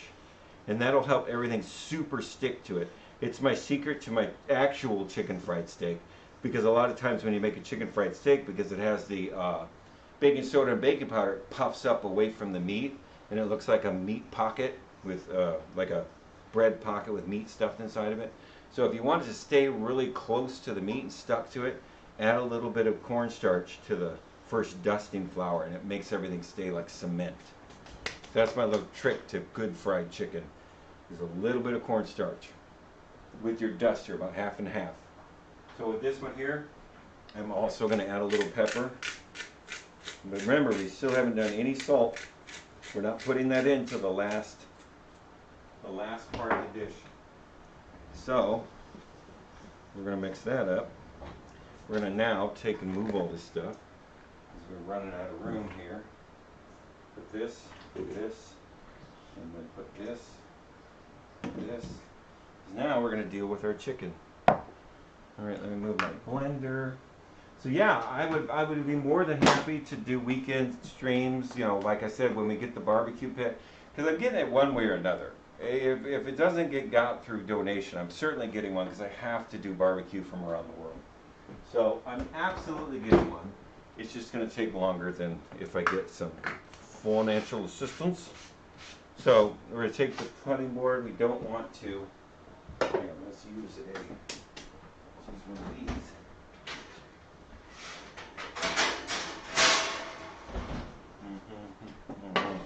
Okay, we'll use a sheet pan. We're going to get out, oh wait, almost forgot. We're bringing back our brine chicken, which we did nothing to other than leave it sit in the brine. Like I said, nature is a workhorse. Horse. That's what I said. Workhorse. She'll do all the work for you. You just got to know how to manipulate it. So we're going to take our chicken out. We just want to put it in paper towels, because we're just trying to dry off some of the water. Because remember, we're still combating water. Even though now we have supercharged water that's full of brine, and it's much heavier and much thicker than normal water, we're still combating it. We still want to get this out of the way, because water and flour do not mix. They do. That's the joke. Get it? Come on, folks, work with me. But for chicken parmesan, I want as little water on the outside, because I want that batter to stick. So we're going to take paper towels. We're going to dry them off. Stompy, stompy, stompy. Stompy, stompy, stompy. I hope you guys are having fun. I hope you guys are enjoying yourself. I really appreciate you guys coming in. I'm super excited. If my counter's not wrong, I have 11 people in here. That's amazing. I'm so happy. Like I said, if you haven't yet already, then go ahead and follow us. So as we get into the better parts, because I know this is kind of super boring and there's a lot of lesson behind this, but once you learn that lesson, it starts to become more, starts to permeate the way you cook food, and then it starts to improve the quality of your food with simple little things that you do differently when you cook, that they just ramp up the flavor. It ramps up the ability to cook more complex things, because it's now simplified, and you're not trying to balance all this lack of knowledge to make a dish that you don't quite understand how it goes together, or maybe what you thought is the way may not be the way what's actually happening. Excited to learn about food with you in the future. Thank you, Leia. I appreciate it. I do. I know I say that a lot, but I earnestly do appreciate it. I love it. I love it when people come in and they get excited about food. I'm glad that I have the opportunity to get you excited about making good food. because that's really why we're here. It's not certainly not to listen to my rambling on. It's about learning how to make good food. So my chicken's dry enough. We're going to set that aside. I'll put that up there. We're going to transfer our red sauce to a bowl because we need our frying pan to fry our parmesan, our chicken parmesan. So, yeah, like I said, lurk, that's perfectly awesome, or comment, or ask questions, or, you know, whatever you guys want to do. This is totally your guys' room. I'm just here to pass on some knowledge that 15 years of doing it wrong, and then you find something that works, and then all of a sudden everything starts to make sense, and then you're like, wow, I can't sit by and watch other people make mistakes that are just repetitive, and I've got enough knowledge to be able to show everybody that, hey, just try this one thing and watch the difference it makes in your food to make cooking easier. Because my goal is to get everybody in the kitchen, no matter their skill set, no matter their abilities, no matter their talent, to get them in the kitchen to make one thing. And then they'll realize how infectious cooking is, because it's really fun. It shouldn't be frustrating. You shouldn't feel intimidated or lost. You should always enjoy yourself in the kitchen. And it's a learned talent. Anyone can learn how to cook. You just have to follow. I have to take baby to swim class, but I'm streaming tonight. Excellent. Thank you, James. I really appreciate you stopping by and talking crap with me. You're my favorite talk crapper. What kind of pasta did you make yesterday? I'll probably watch that vid later. I made it's an egg pasta. We made shrimp piccata with a toasted sage leaves, and then we made a linguine pasta from scratch. And then we put that all together. It looked really beautiful. If you go to our Instagram down there, there's our, down there, there's our Instagram. If you go there, I believe there's a picture of it. You watch Ratatouille and cue that. Yes, James, that's right. Just can't leave without a little jab in the end there. Okay. So I'm going to cook my chicken parmesan with a little bit of combination of olive oil and vegetable oil, because I want the heat flash or the smoke point of the vegetable oil, and then I want the flavor of the olive oil. So I'm doing a little combo between the two so that we have a little bit of olive oil flavor, because remember, we're still trying to make an Italian dish. So a little bit of olive oil, a little bit of vegetable oil. You only need this to come about halfway up the chicken. I thought we had a little camera of me opening, but well, I guess that would be done, wouldn't it? That'd be weird. It would just show the back of my head. So we moved our tomato sauce, and then we're going to set that aside so that will sit there for a minute. Now we're going to bread our chicken, which I'm super excited about because it's brined, so it's already flavored, so we don't have to add anything to it. We don't have to do nothing to it. It's super chicken now. It's got to be ready You got a to make. question? Oh yes, I have to go run errands. We'll probably be back in 1.5 hours. Think you'll still be streaming 1.5 hours? 4, 5, possibly. I think we may be buttoning it up right then and there. But yeah, absolutely. If not, we are streaming tomorrow at 6 o'clock. And then we're streaming Thursday also at 6, and then Friday also at 6. So all this week, 6 o'clock till whenever we're done. Like last time, I think 2 hours, and last week we were doing 3.5, 4-hour streams. Today was early stream. Yeah, early stream because I played Dungeons and Dragons because I'm a nerd. So I played Dungeons and Dragons this afternoon, and my Dungeon Dragon group are like, "You can't do that while we're playing Dungeons and Dragons." So I do an early stream on Tuesday. Now, if 2 o'clock is more an ideal stream, you know, then we can adjust. And also weekend streams too. If we can get better traction on weekends, because we don't really know Twitch. Like I said, this is our only second week on here, so we don't really know how to put our name out there or how to get stuff going. So, yeah. But so it's any help we can get in that end, we're more than gracious to help by, any means necessary. That whatever you want from us, we're more than welcome to put our effort and energy into this, because we don't know this. I only know food, and my tech only knows, we barely got this thing set up. So if we're doing something wrong, or we're not doing something right that's letting our name get out there, then please, by all means, give us advice and tell us what we need to do. So we're going to go on. I'm sorry you're going to miss the end of this, but if you watch the rest of the video, and after it's over, we repost on YouTube, and we also will have pictures of the finished dish. So please check it out, and thank you so much for following us. I really appreciate that. So we're going to dust this, and we want to get covered completely with a setup. Looks beautiful. Thank you so much. So we're going to dust the chicken, and we just want to get enough dust on it to cover it. We're not trying, like I said, this is going to create that bond between the chicken and the egg, because we know which one came first, chicken or the egg. Some jokes for you guys. So we just want to create a slight bond, and that's what mainly the cornstarch is doing that. But I don't like to put straight cornstarch on it, because you can actually taste it. I love food. I get out of work around 4:30 every day. I'm off Wednesday and Thursday. Excellent. Okay, see you later, today or tomorrow. Enjoy your pasta chicken fried thing. Thank you, Leah. Always the jabs. Always the last little stabs. Thank you, though.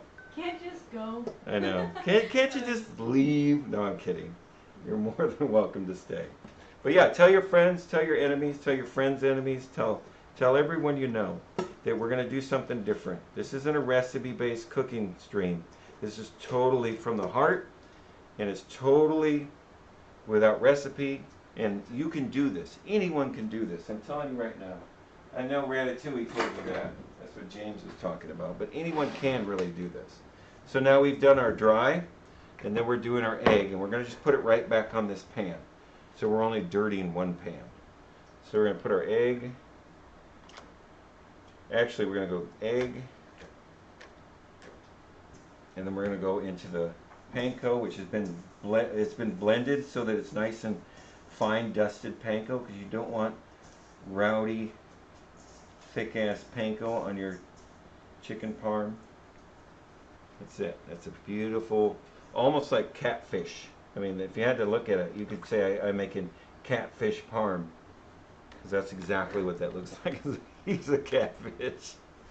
So whoever's in the room, thank you for coming in. I appreciate it. If you have any questions, or if you just want to sit there and watch, that's perfectly cool with us.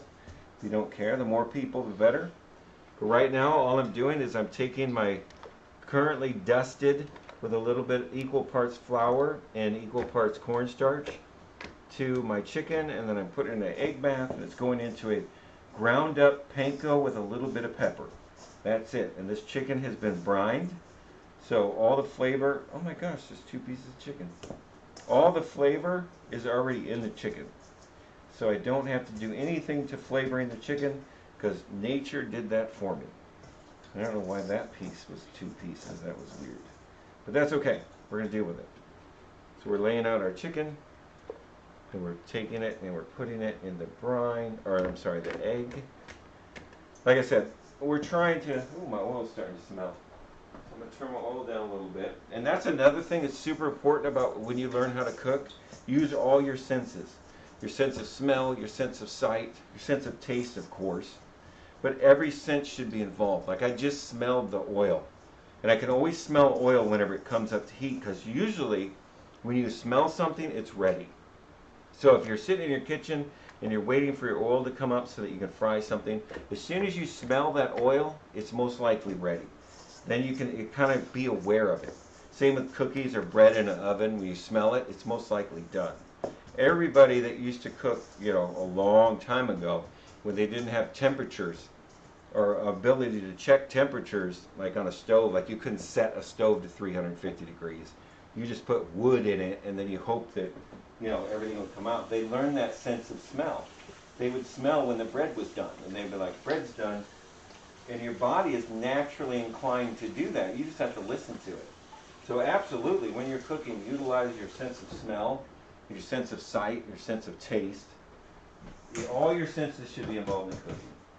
So I smelled the oil that was behind me when it started to come up to. So there's my breaded, ready to go on the stove, chicken fried steak. Now, here's another quick lesson. There's only 2 types of heat that you can put to any food, no matter vegetable, protein, starch. It doesn't matter. There's only 2 types of heat that you can apply to a food. That's either direct heat or indirect heat. And let me explain that real quick. Inside a frying pan, you're dealing with direct heat. So the heat coming up from either the gas stove or the electric stove is directly applying energy to a surface. So that's direct heat. Indirect heat is radiant heat that comes from all different directions, aka the inside of your oven. So a quick, fast, learned lesson is use direct heat to color the food, and then use indirect heat to cook the food. Because realistically, trying to use direct heat to pound heat all the way through it, whatever it is you're cooking, to get to the middle to finish it, usually ends up cooking the outside way too fast. So if you use direct heat to just give it a pretty color so that it's aesthetically pleasing, and then you use indirect heat to actually permeate it slowly till it cooks to the middle, you'll always have good looking food that's actually cooked properly, and you're not assaulting the outside of the product with direct heat. So that's a super important lesson if you're making anything like fried chicken or chicken fried steak or chicken parmesan or anything that requires you to put heat to the outside and then cook it. Like steaks, a lot of professional restaurants, like the big high class ones, they actually slow cook the steak to the done temperature, which is like 120, 125 degrees. And then they have loins, they have whole loins that they cut the steak off, and then they sear the crap out of it in a super hot pan. So that whenever you turn it over, you get that crust, the Maillard effect on the outside, but the meat's cooked perfectly through the middle because they use indirect heat to actually cook the product. And they use direct heat to color it. So look at it that way. So today what we're going to do is I'm going to use direct heat to color this to the right color, and then we're going to use the oven or indirect heat to finish cooking it. And that's the way to protect food from overcooking or assaulting the outside. Because a lot of times when people make fried chicken, the outside's beautiful, but it's still raw in the middle. So they end up having to either turn down their heat, or they have to, the adjustments for that are insane. So it's easier just to apply those 2 principles, direct heat for color, indirect heat for cooking. And you're going to scope a lot more of what you're trying to accomplish when it comes to the protein or the food, the water that's in the food, because you just want to basically manipulate the molecules inside that food. So it's super important that you do that. So right now my oil in my pan is pretty good. I think it's right about where I want it. I'm going to stick my little stick in there. Yep. Stick wooden stick in there because even wood has water in it and will start to bubble. Now when you put something in a frying pan like we're going to do right now, I found that there's 3 types. What? Oh, I know, I keep walking back and forth. There's 3 types of sounds that a frying pan should make. It should either sound like a golf clap, like if you ever watch golf and you hear that nice, quiet, consistent clap, or it should sound like a sitcom clap, which is that background noise of clapping, or it should sound like a rock concert where everyone's just screaming and making a lot of noise. So those are your 3 temperature gauges for your oil in a frying pan. So if you stick something in there and it sounds like a rock concert, like right there, that's a golf clap. That's beautiful. See that? See, it's nice and quiet. I'm going to turn that up just a little bit because I want the oil to just toast the outside of this. And I'm not going to crowd the pan, so I'm only going to do 2 at a time. But I'm not rushing this. There's no need to rush this because all I'm doing is I'm cooking the outside. Because I'm going to use the oven, the indirect heat, to finish it. So right now all I'm doing is looking for color. And now any good German chef worth his weight of salt will definitely take oil and they'll splash it on top to help start cooking the top. This is what you do with schnitzel, what you do with almost all German. So you can see it's just turning the top white. It's helping cook that top part. And a little bit more heat. I want a little bit more noise. Right now we're at about golf clap stage, and I kind of want to get it to about sitcom stage. I know that's a weird way of looking at it, but it helps you to make real quick oil adjustments. Because if you stick it in the pan and it's making too much noise, you can always take it back out and set it aside and readjust your heat so that you're able to gauge it correctly. But you see how that see how the cornstarch has made this just stick to it like glue, which is great because then it makes a nice tight chicken parmesan.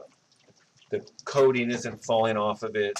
It's nice and thin, and it's got a pretty color to it. So then we just start checking. It's really crispy too. But it's not like fried chicken crispy. It's just that light breadcrumb crispy that's great for chicken parm. So we're going to add.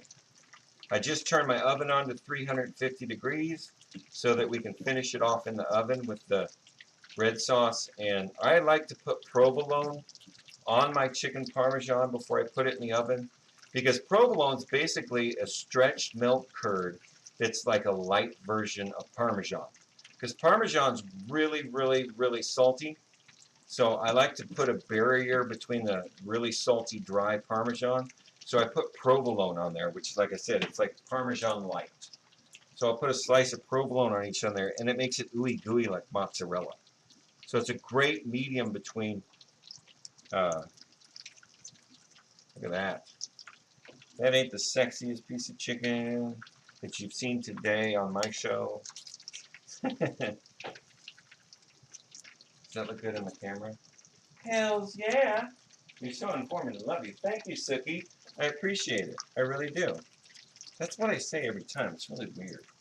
I say the exact sentence, but I really honestly mean it. I do. So, our chicken, like I said, I don't attack this like I'm trying to win a race when it comes to the chicken. I want it to cook. I want it to cook gradually, and I want the color to be there. That's super important. Probably the most important part on this dish alone is the color. So because I don't have to worry about the inside of it cooking, I can just get the color perfect. And that's what I'm aiming for. So I'm using direct heat for color. And right now I'm about at sitcom laugh, so I want to turn it down just a little bit because that's kind of right where I want to keep it. So these are ready. A little bit more on the back side. And if you want to turn them over without breaking the crust, if you stick your thing in there and hold it against the frying pan, and just let the frying pan, it'll slide right back down. That's usually, I do the same thing with meatballs. If you cook meatballs, pick one meatball up and drop it on the meatball next to it, and it immediately turns it over 180 degrees. I can't explain it. It's just the way the earth works. But just try it. You'll be amazed. So you don't have to try and individually turn over each meatball. Pick it up, drop it on the meatball next to it, it'll flip it over 180 degrees. It's crazy. Meatballs are awesome. So this one's done. So it's not cooked in the middle. Like I said, all I'm trying to do with this right now is get color. So that's right there. Look at the color on that. That is just gorgeous. Because remember, I don't want to make it dark brown because we still have to fry this thing in the oven for like 20 minutes. So I just want to make it nice and toasty colored, like that. That is a beautiful piece of chicken. So this one, because I got my temperature up to about where I want it, I don't crowd my pan. And there's two reasons. One, I don't want to start steaming the chicken. Thank you, Sugi. So what I do is I put it in the pan and I just flick oil on top of it so I have room to do that. Because just like a good schnitzel, you always use both sides of the indirect or the direct heat to cook it. It helps to set up the second side so when you flip it over, the second side doesn't start just falling off. Because that's what we're trying to do, is we're trying to cement the outside and make it all stick together. So I'm just flipping some up there to kind of start the cooking process so that it sticks to it. But if you look at those two pieces of chicken on the cutting board, they're beautiful. Okay. All right. So all we're doing is, like I said, I'm going to turn it back up a little bit. Because once you start putting a lot of chicken into a pan, you're going to suck the oil temperature out of it. It's going to start getting colder.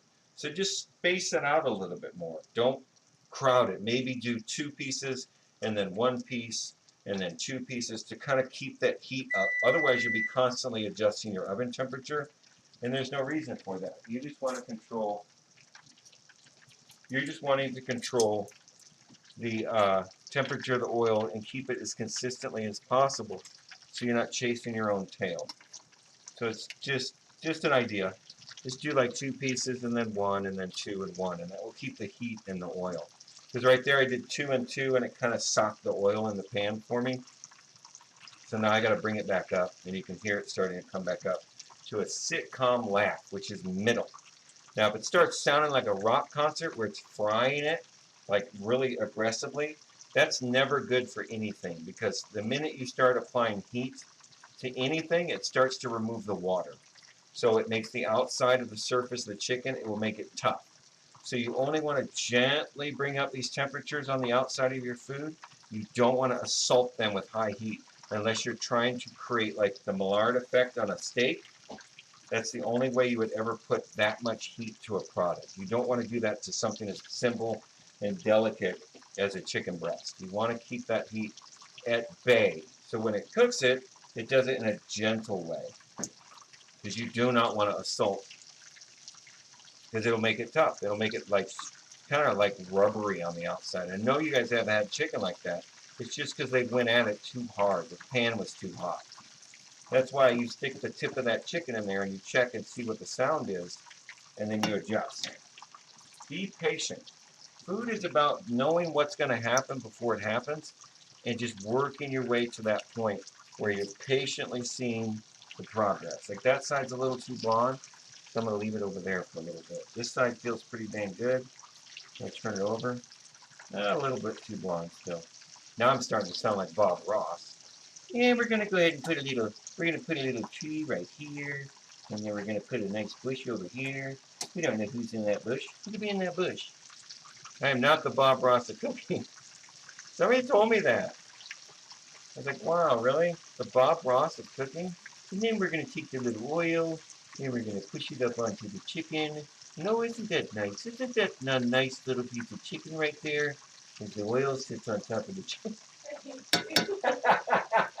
That's right, James. James the one that said I'm the Bob Ross of cooking. You ass. And then I'm going to go ahead and look at the other side of my chicken, and I'm going to check the color of the other side of my chicken, and I'm going to say, I like that other side of my chicken. You like that? You like that? Does that make you happy? Is that what you want? Okay, so these are about ready. Now I can't get freaking Bob Ross out of it. And then you take the other piece of chicken, and then you pick it up and you look at it and you go, that's a nice good looking piece of chicken right there. And we're going to take it out. See, my oil is not burning the stuff that's in it. The chicken's turning out beautiful. Nice color, just lightly colored. Because remember, a lot of what this color, once we put it in the oven, it's going to darken a little bit. So I'm going to do 1 piece because I don't like the way this is sounding. So now I'm doing 1 piece to try and help the oil come back up. And sometimes if you do it, you put 1 piece over here, right? And then you have oil to flick on top of it. And then when it's ready to turn, you turn it into the hot oil, which is right here. So this side of the pan's oil will be hotter. And when you flip it over, and then now you're reheating this side, so that when you put your new piece in, you're always constantly getting hot oil. That's another trick you guys can use to keep the pan from sucking all the heat out of it, which is exactly what this did. The temperature went way down when I put those 2 pieces in. That's okay. Like I said, all we're looking for is the color of the outside of the chicken, because the oven's going to do all the work. And then, He said he's leaving for swim now. all right, James, thank you for stopping by. You were pretty tame today. I appreciate that. Lurk if you want to. You can lurk if you want to. I won't. Really, Rick? Oh, I thought you were talking about my Bob Ross imitation. I was doing a Bob Ross imitation where I was like, this piece of chicken, as it sits there, I put a little bit of oil on it, and then it sits there in the pan, and I don't really have to do anything. I can just sit there and watch the chicken cook. How's that like? How's that, Rex? You like that? You like my Bob Ross cooking class? So now I'm going to move it over here to the hotter oil. Then I'm going to wait a few seconds to wait for this to warm back up so that I can put my next piece of chicken in there. No, we're doing, like I said, we're just trying to get a nice light color on it. I know you guys have had chicken parmesan that looks like the side of a tree. I don't like that color in a chicken parmesan because chicken parmesan is a red sauce that should be vibrant, and you shouldn't have this big old dark woody thing in the middle of it. So I always like the coating on the outside to be nice and light colored. It just looks more eloquent is the word I will be using today to explain what the chicken should look like. Eloquent. So, last piece in. Dusty pan, dusty pan. I gotta do some dishes. Do that when the stream's over. That I do, that's right. And then I'm gonna take my chicken, and now I've gotta get my, now I can't stop doing it. Thank you, Bob Ross. So, we're gonna take our red sauce that's sat here, and remember now our red sauce is at room temperature. So if you look, you'll see how pretty that is. Look at that. I wish I had better light. But that is just, that's pretty. That's a pretty, let's compare it to my coat. Look at that. Because you know my coat's red. So look at that. Look folks. Look at that red sauce. Yeah, I'm gonna put it to the. It's freaking beautiful. So, put it back up to my coat. Look, that's the red sauce that we made. And look at my coat. Look at my coat. Look at the red sauce. It's beautiful, man. And you can do this at home. It's simple. Everyone can do it. Everyone make red sauce. Not yet, because tomatoes aren't in season. So I take that back. Everybody wait a couple months and make red sauce. Don't make red sauce yet, because you'll be fighting those tomatoes the whole time. Oh, yeah. Okay.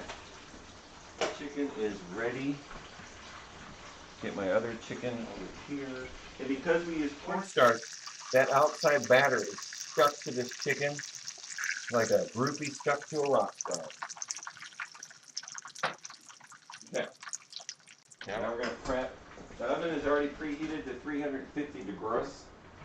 So we're going to put our room temperature tomato sauce in our pan. Just about half of it. We just want something to cover the bottom with. So look at that color on that red sauce. We made this today. Today, this is fresh, homemade, no carrot red sauce. There's no sugar in this. There is no salt. It is straight tomato, garlic, celery. Ooh, that's hot. Don't touch hot chicken. It's beautiful. It's beautiful, man. So we're taking our chicken and we're just going to lay it out. I think I have too many pieces of chicken. That's okay. Everybody gets a piece of chicken. Everybody's getting chicken. Wait, no, there. Go like this. Right. Oh, I put that one on there. This one's wrong. So we're going to take it and we're going to flip it. There's some hot chicken. I always try and taper the chicken to where the fat end of the chicken breast sits on top, then the tapered end sits on top of a piece of fat end, so it evenly cooks. You want the chicken to be as flat as possible so that it evenly, when the heat penetrates it, it'll evenly cook it. So it's super important. I have one extra piece though. What am I gonna do with it? Oh, I know what I'm gonna do. I'm gonna push this up. I'm gonna push you over here. I'll flip you like this. Yeah, look at that. We're gonna do the same thing with you. There we go. That's gonna work. Look at that. Then, like I told you before, I use provolone as my base cheese because it's like putting mozzarella on it, but provolone is like a mild Parmesan. So it creates that Parmesan flavor, but it adds that chewiness and that what's it called? When you do the cheese and you hand stretch it, it gives it that hand stretched mozzarella flavor or texture, but with a Parmesan flavor to it. So I love provolone as my middle cheese for my chicken Parmesans. As long as it has Parmesan in it, it's still chicken Parmesan. We're just putting provolone on it. And provolone is an amazing, you can get smoked provolone if you want to do something a little different. Where the heck did that come from? So we're going to just sneak our little pieces of provolone on there. I love provolone, so we're just going to cap this thing. pretty provolone. So yeah, thank you guys. Appreciate you guys coming in the room. We're still working on this. We're going to start our pasta water once we get this in the oven. And then we're going to have a little sit down and chatty chats. Okay. That's good. Provolone. All right, I'm going to take some more red sauce. And we're going to go right down the middle. Because this is what's going on the pasta. So we still have to warm it up. Right down the middle. On the side, I should say. Put this on the side.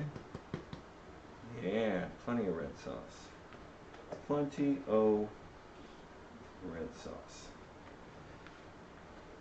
This red sauce a little bit thicker than what I was hoping for this, but I think once the chicken does start to release that brine flavor, it'll thin that red sauce out a little bit, and it'll give us some nice, good, flavored red sauce. So that's it. We're sticking that in the oven, 350 degrees, and then we're going to check it in about 25 minutes, maybe a half an hour. Should give me time to do dishes and clean up after myself because I'm being a pig. So probably be best to shut off the Yeti because it's right by the stove. Oh no, it's been off this whole time. Oh, okay. I never turned it back on. All right. So I'm sorry, I'm streaming too. Is that provolone? Yes, that is provolone. Tell him, I don't know if you can hear me, but yes, Rex, that's provolone. And the reason I use provolone is because it's a medium between mozzarella and Parmesan. And I don't like to put my Parmesan in yet because Parmesan dries out and burns really easily. So once I check my temperature in about 20 minutes, then I'll shred fresh Parmesan on top of it.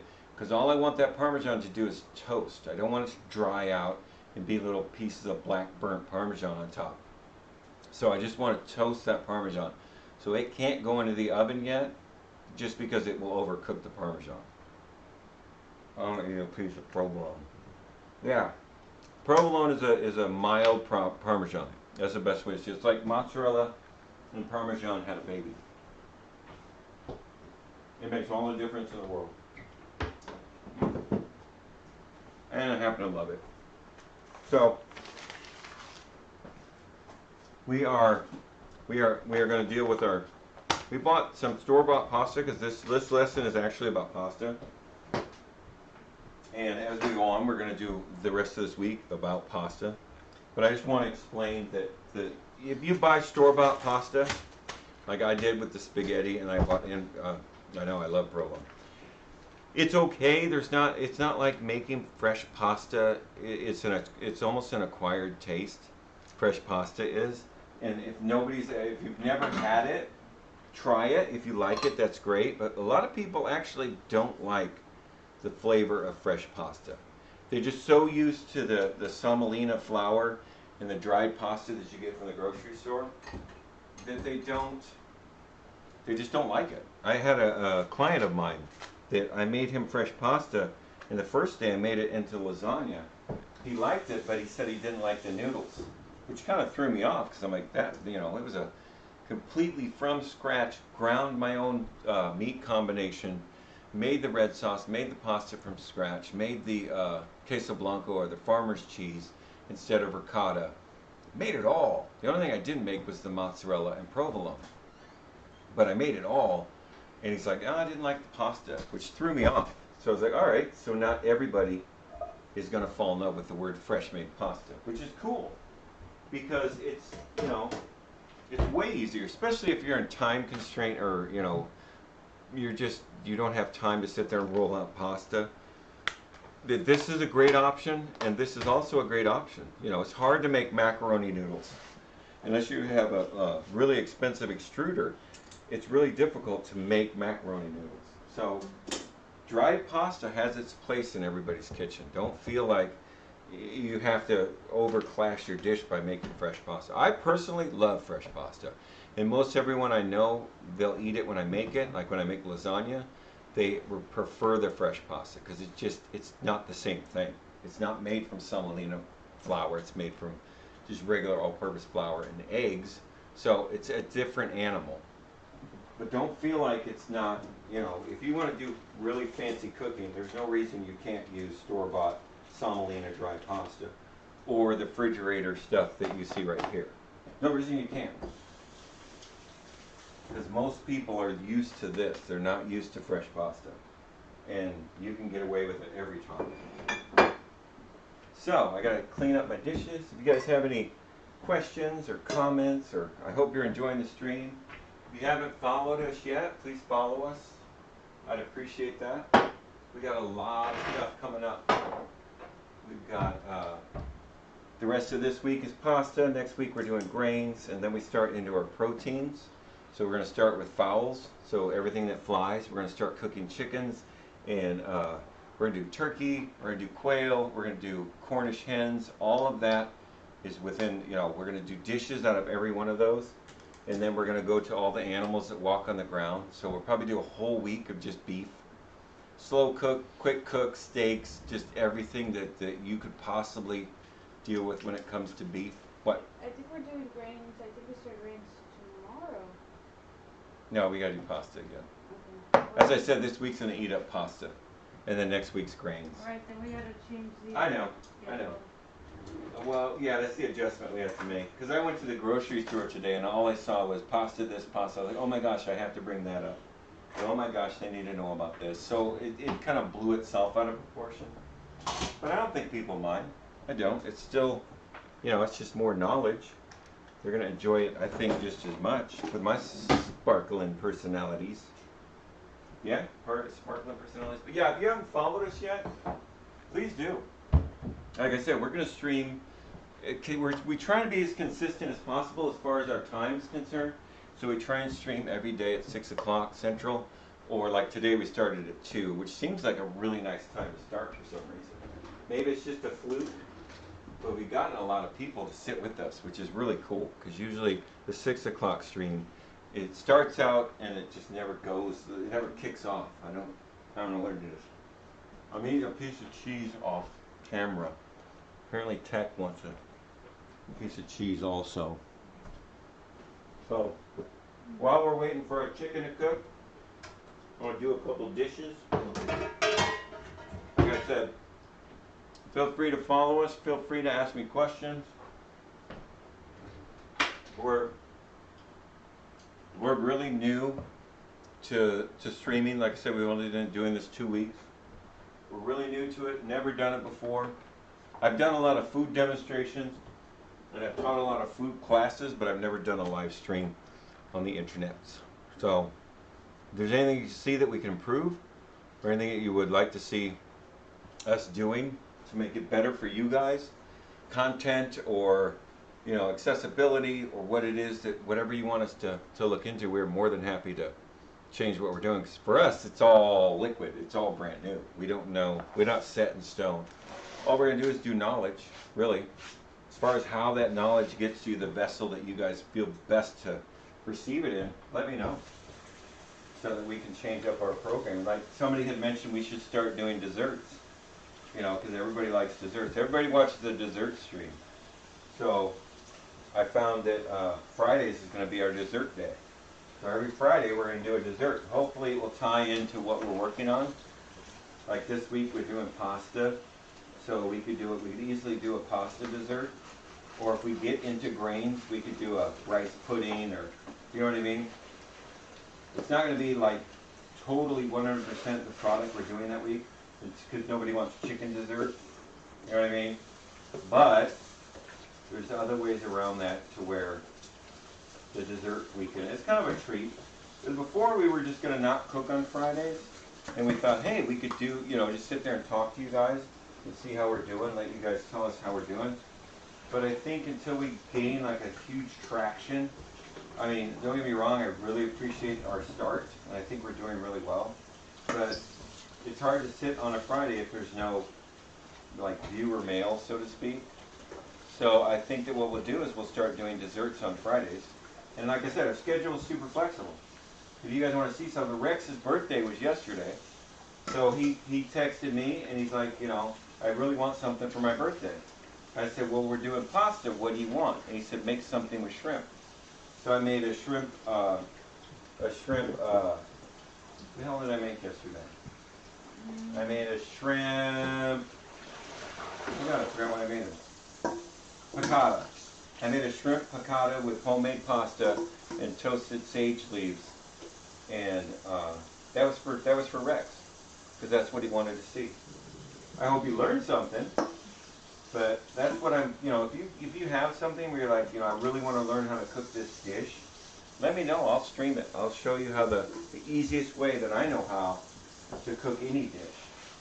Because I was lucky enough to be a personal chef for 6 years, and I got to experiment with, because there was no budget and there was no restrictions.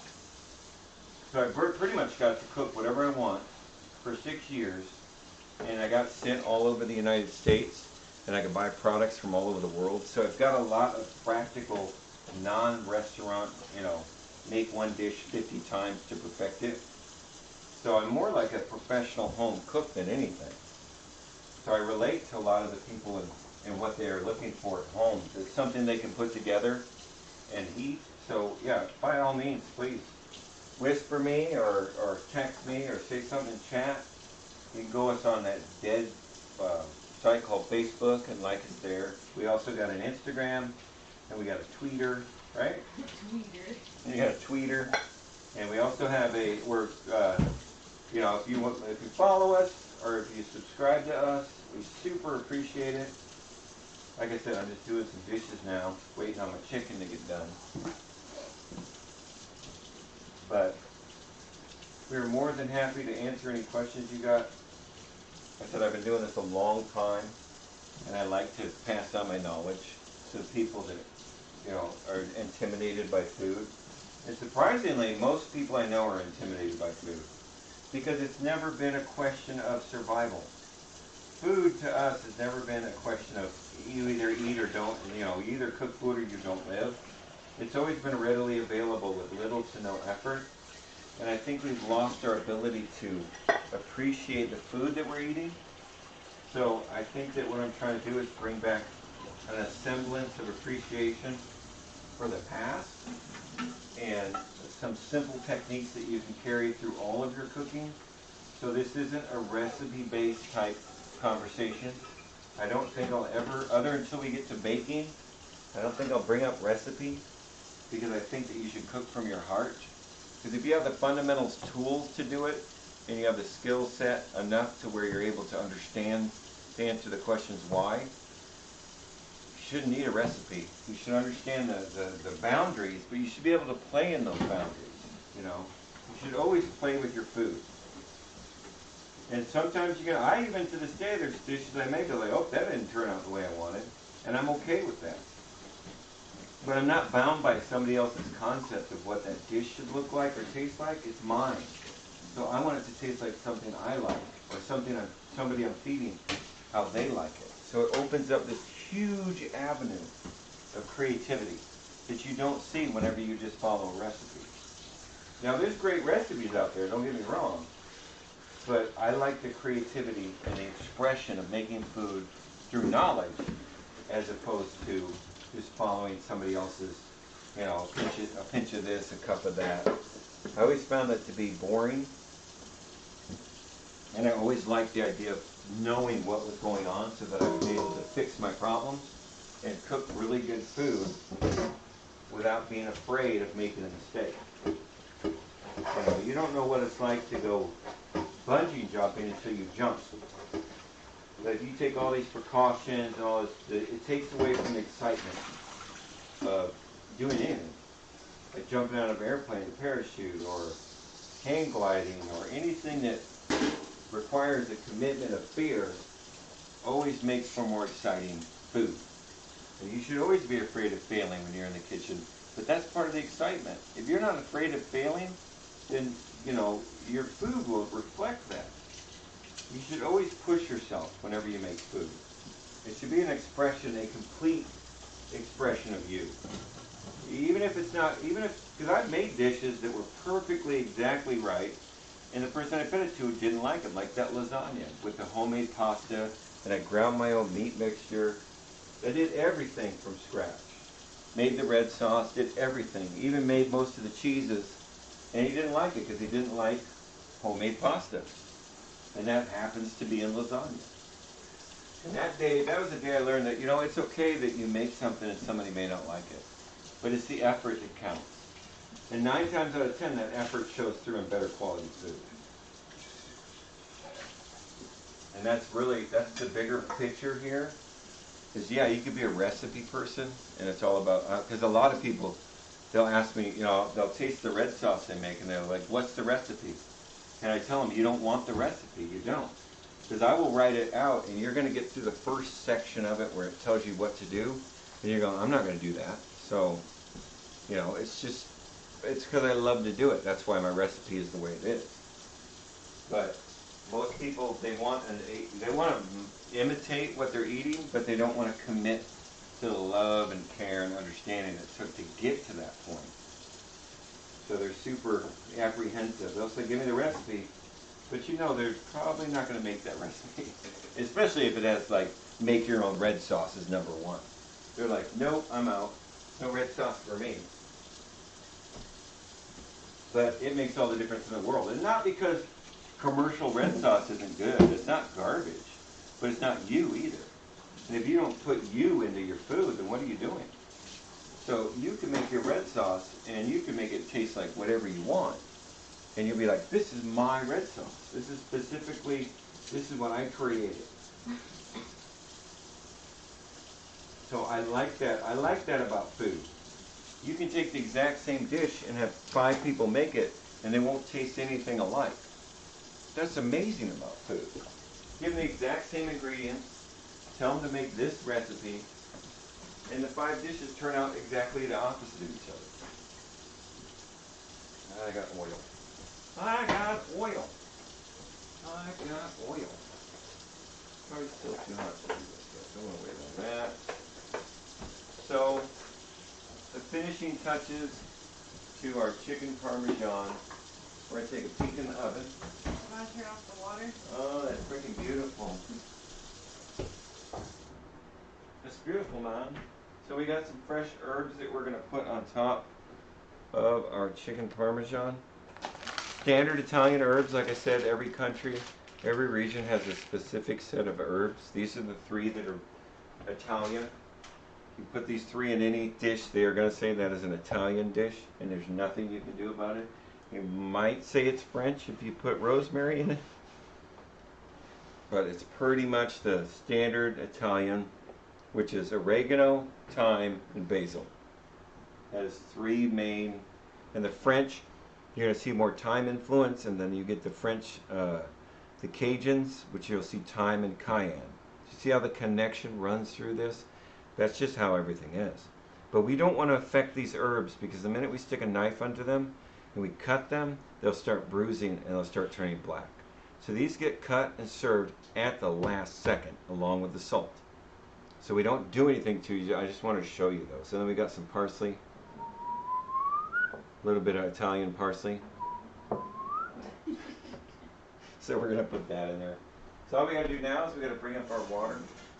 We're actually doing really good on time. It's 5 o'clock. So we're doing good. We're going to cook our pasta, wait on our chicken, and then we're going to plate. And then we're done. I did my dishes, which I'm super proud of. I get a cookie for that. I got a cookie I want a cookie.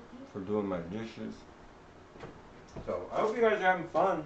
I really appreciate you guys hanging out. Like I said, follow us. Wait, I think he's over there. Over there? Over there?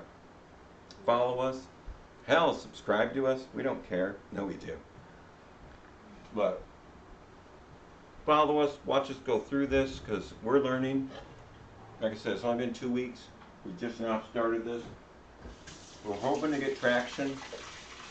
You know, you're gonna, if anything, if you sit in here long enough, you're going to learn something. Something's gonna click, and you're gonna be like, holy cow, I've always wondered that. And that question will be answered. So, if anything, appreciate that.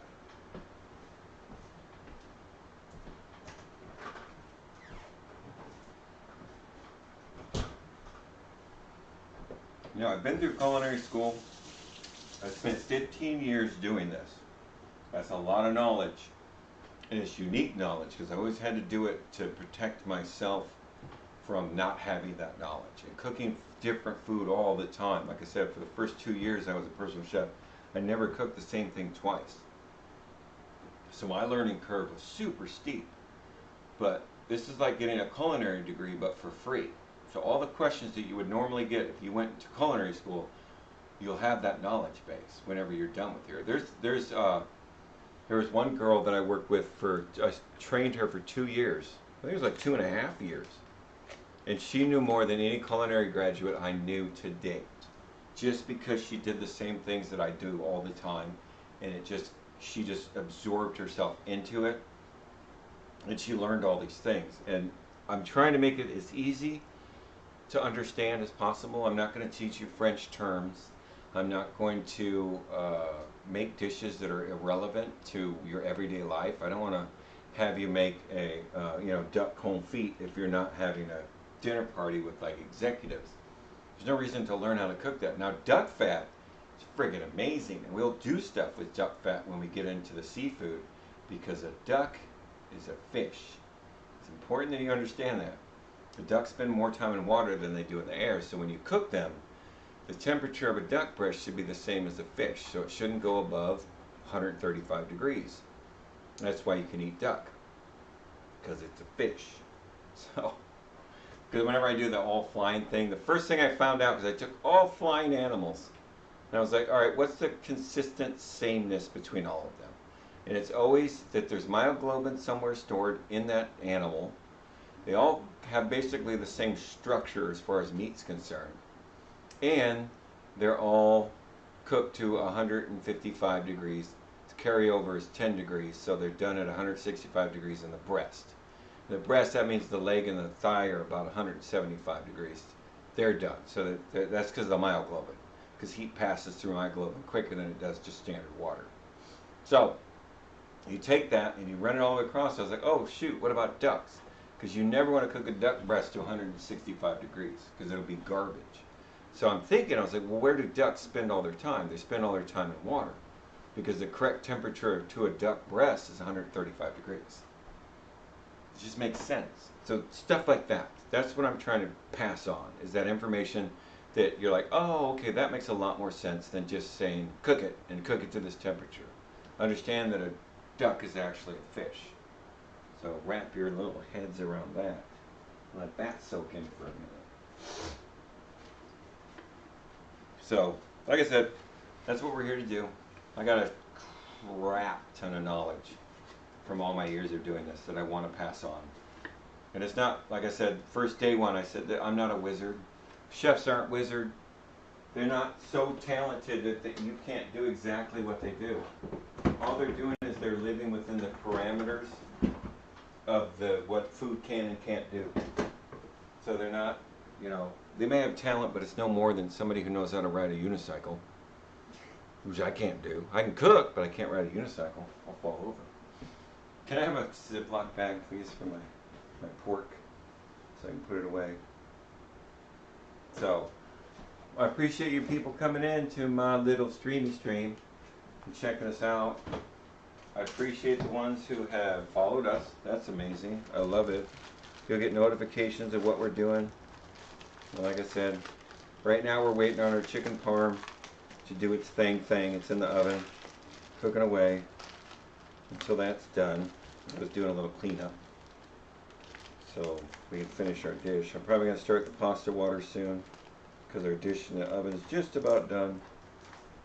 Remember, we're trying to get the chicken breast to 155, 160 degrees. There's a 5 to 10 degree carryover. So when it's all said and done, it's going to be 165 degrees, which is the standard cooking temperature of a breast.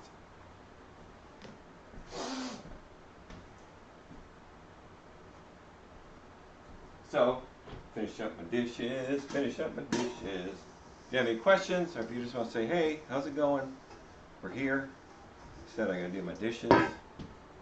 Every good cook does his own dishes. Every bad cook should do his own dishes. You like how I said that? It's true. If you can't do your own dishes, you shouldn't dirty them. That's why usually in the house they're like, you can't use regular plates. You have to use paper plates. I was like, but if I dirty it and I wash it, I can use whatever I want. so I have to do my own dishes.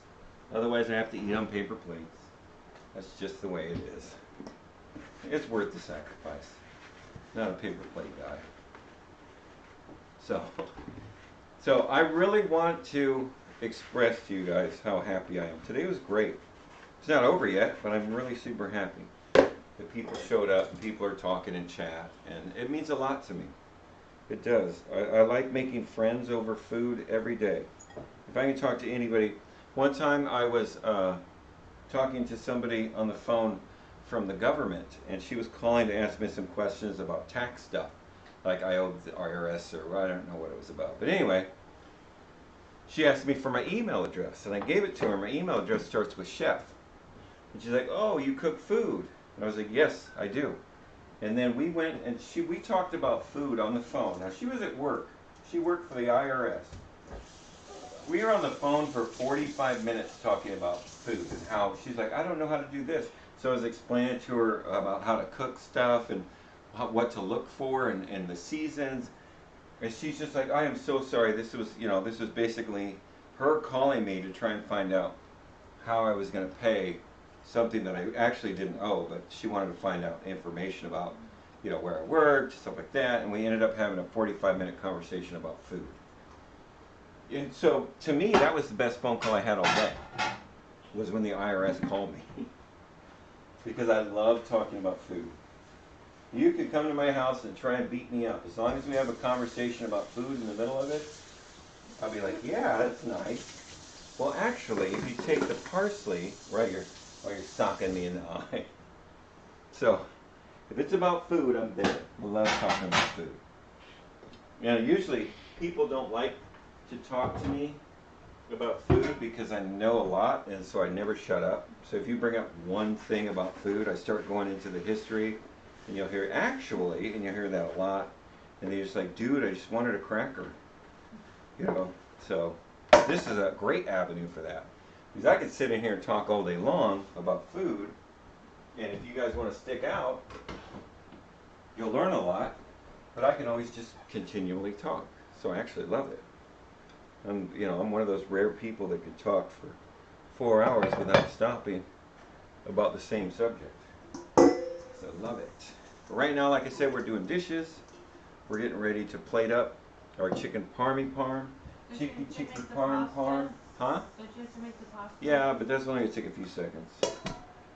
Because we're using that fresh store-bought pasta. Because like I said, there is a place in your kitchen for store-bought pasta. So don't think that you have to make fresh pasta to have a fancy dish. Because it's about all the ingredients. If you treat all the ingredients with their potential, you can use regular old semolina dry pasta. I'm going to check my chicken. Temperature-wise, remember I said down below you'll see an Amazon link. That's where you get these. This is a thermocouple thermometer. I've had this thing forever. I've had this thing for way over, it has to be over 10 years. It still works. Reads temperatures in under 4 seconds, up to 4 seconds. So I'm looking for that 155, 160 sweet spot on the chicken. Oh, that's beautiful. Oh, that looks beautiful. We're at about, oh shit, almost there. We're at 140, we're at 150, 152. So we're almost there. Woo-hoo-hoo. So I'm gonna start my pasta water. Probably don't need all of this, and I got my dishes done, so I'm super freaking excited. We're gonna start, put that on high, because remember we only use high to boil water or to lard something. We're not cutting our spices yet. We gotta get our Parmesan cheese. Where'd that go? I get stuck in the fridge. Oh, it looks good. Where's the Parmesan? Check in the cheese drawer. Cheese drawer. It is. So I got a standard Parmesan classic. Ooh, I got a classic Parmesan cheese to go on top. And like I said, I don't want to.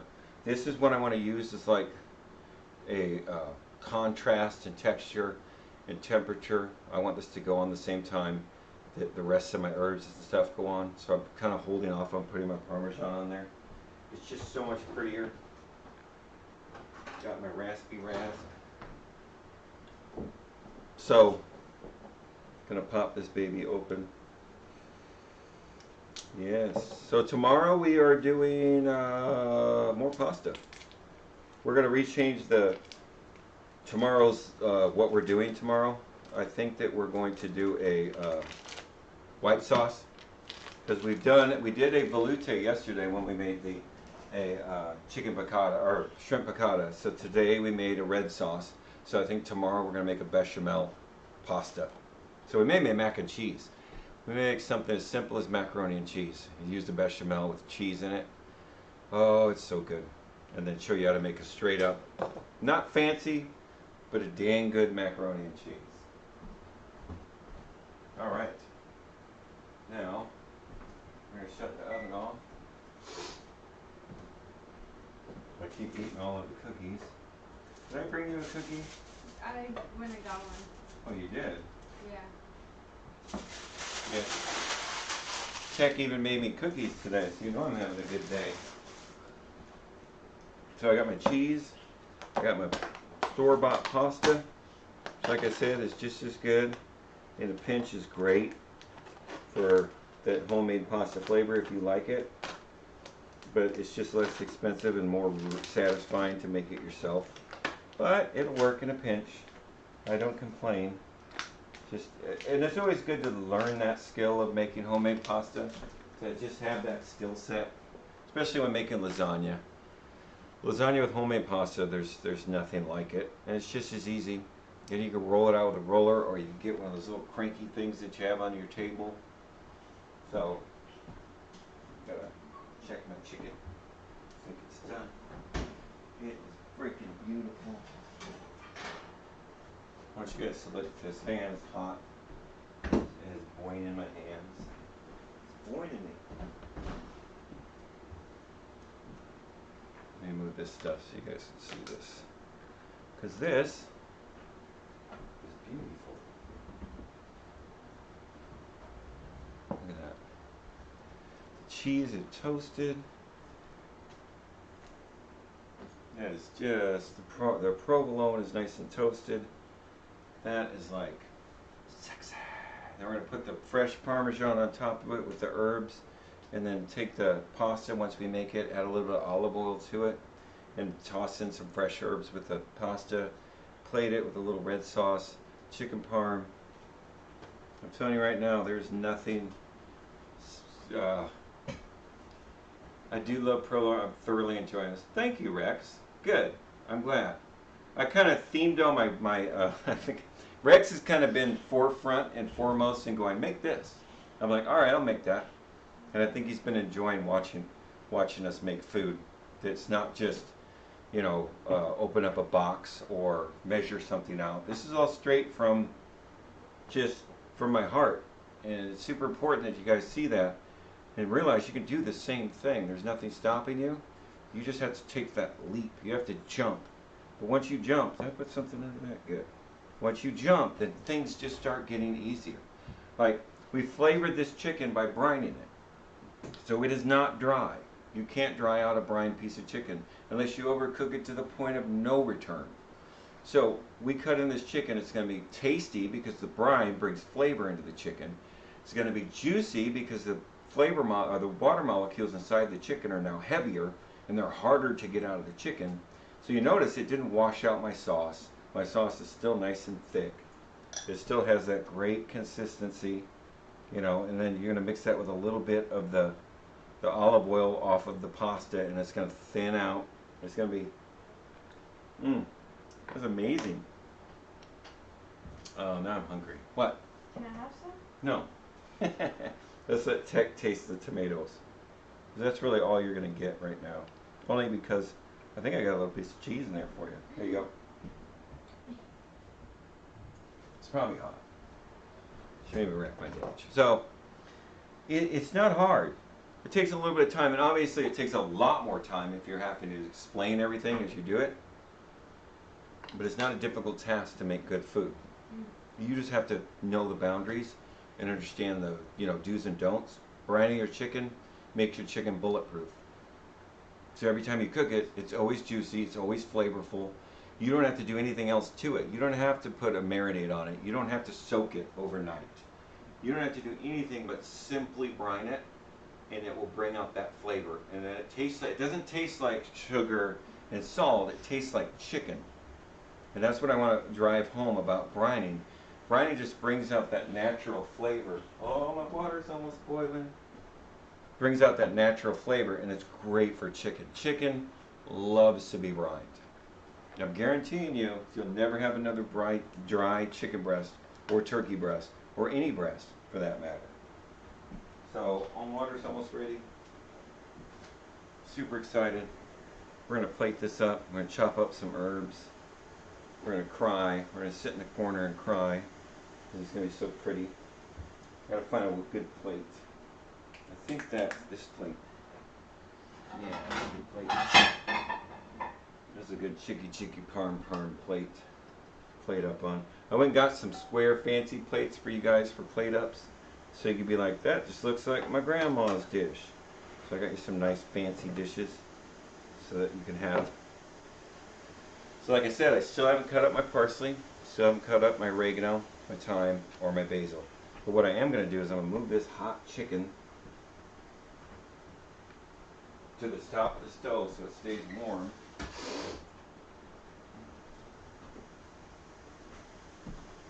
Leave that aside. And then I'm going to show you how to pull the leaves off of a plant. So, this is oregano, and all you want to do with it is you want to, oh, where'd you go? You want to take it, and you want to start at the top, and just pull against the leaves. Okay? And for the most part, especially on the thyme, they'll come off. Because if you go the other way, it will break the stem. So you want to start, these are a little bit less than desirable. It's all the grocery store had. But remember, fresh herbs have 1,000 times, that's not a literal translation, but their flavor is 1,000 times stronger than a dry herb. So you do not need a lot of fresh herbs on a dish because they are super potent. You can actually smell it while you're pulling it apart, and it smells amazing. But it's not, doesn't smell, because usually if you smell dry oregano, it smells like it's just, it's a horrible smell.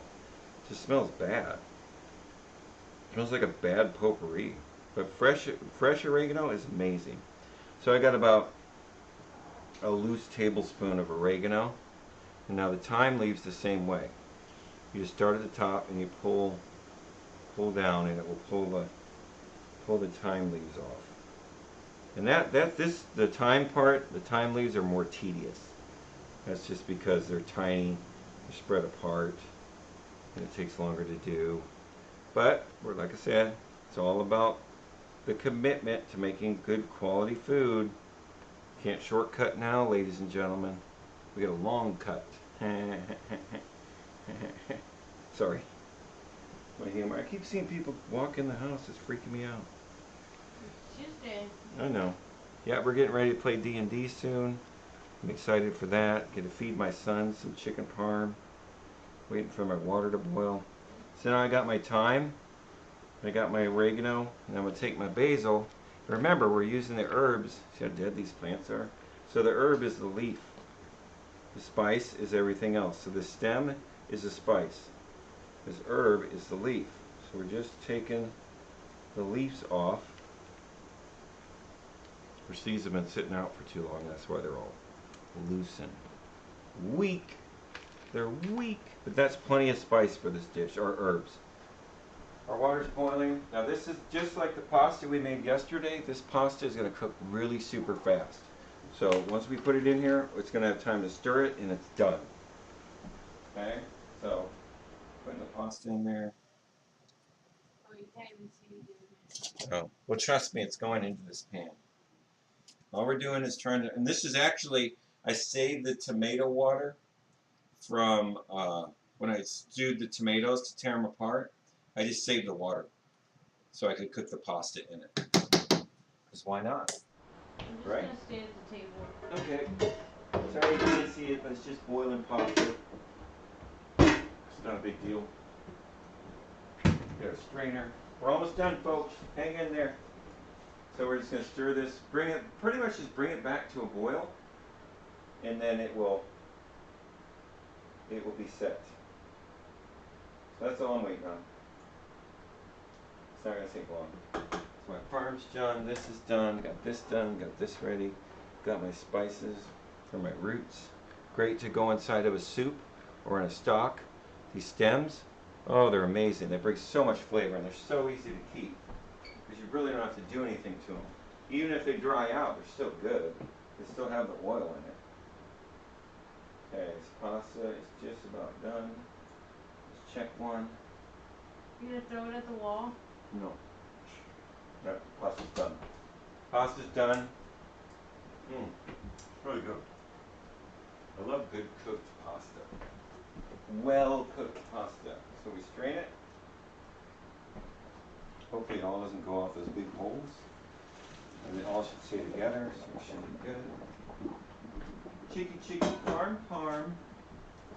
So we're going to take a bowl that we freshly cleaned. Take a bowl. Go back to the table if you want. Go to the table. Parm, there's our freshly cooked pasta. We're going to add some olive oil to it, just for flavor, and to also keep it from sticking together. Toss that in. Now, like before, we're going to take a little ground black pepper, put that in. Yeah, we did good today. I really enjoyed today. I'm glad that you guys came in. I'm glad there's a little action in the chat. People talking, people asking questions. Some people talking like a little shit. That's okay. Don't mind it. There's our pasta. Get off there. Get off my... Okay. You guys ready for the plate up? Now, this is where you get your tissues. Because it's going to be so pretty. Y'all's going to start crying. That's how pretty this thing is. So, first thing I want to do is get our pretty plate. Then I want to set that aside for a second. I just want to start with one basil leaf and a good portion of my thyme and oregano. Let's do 2. Just like Bob Ross. Let's go ahead and put the. Oh my god. Let's go ahead and put two basil leaves in there. We're gonna go ahead and put 2 basil leaves, and then we're gonna, just like before, what I told you guys, put your body at an angle to the cutting board, look over top of your knife, and same motion. Right now I'm using the center of the knife, which is the cutting blade, and I'm just going through and using the exact same motion to cut. Okay? I don't have to go all over the place. Now I'm going to use the chopping blade, which is the back of the knife. I'm holding it against the table because that's the most important part, is to have it against the table. So, just chopping it up. I don't want giant pieces of fresh herbs in people's mouths, so I just kind of chop it up nice. Take that and I throw it into my pasta that I made. And you see immediately it starts to bruise. So we got to get this thing plated up fast when it gets to that point, because you do not want those herbs to turn any color but stay as green as possible. So you only get a few seconds to actually put this together. First plate goes to the son, second place goes to the tech, because that's the way this house works. What? You heard me? Alright, I'm walking out. Oh, I'm losing tech, guys. Camera's gonna go dark. So I got pasta. Now the star of the show, Mr. Cheeky Parm, as the kids call it. Cheeky Parm. Wait, where'd my other thingy go? Oh, it's right here. I don't want to burn my cutting board. So we got our Cheeky Parm. I need a spatula to pull it out with. I think we're going to use this guy for a plate up. So we're going to cut him free. Come on, Mr. Cheese. Good. So I'm going to put him on the plate.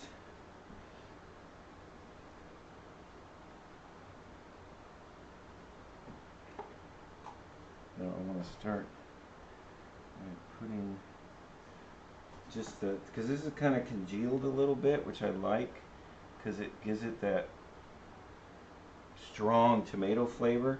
And that's something that a lot of chicken parm, they don't pay attention. They want the chicken to be cooked right, so they don't pay attention to the sauce. And I like it when the sauce is like super intense. So I want to get a good chunk of sauce on there. And then I want to take some herbala, as the kids call it, olive oil. And I want to sit there and I want it to just touch that red sauce.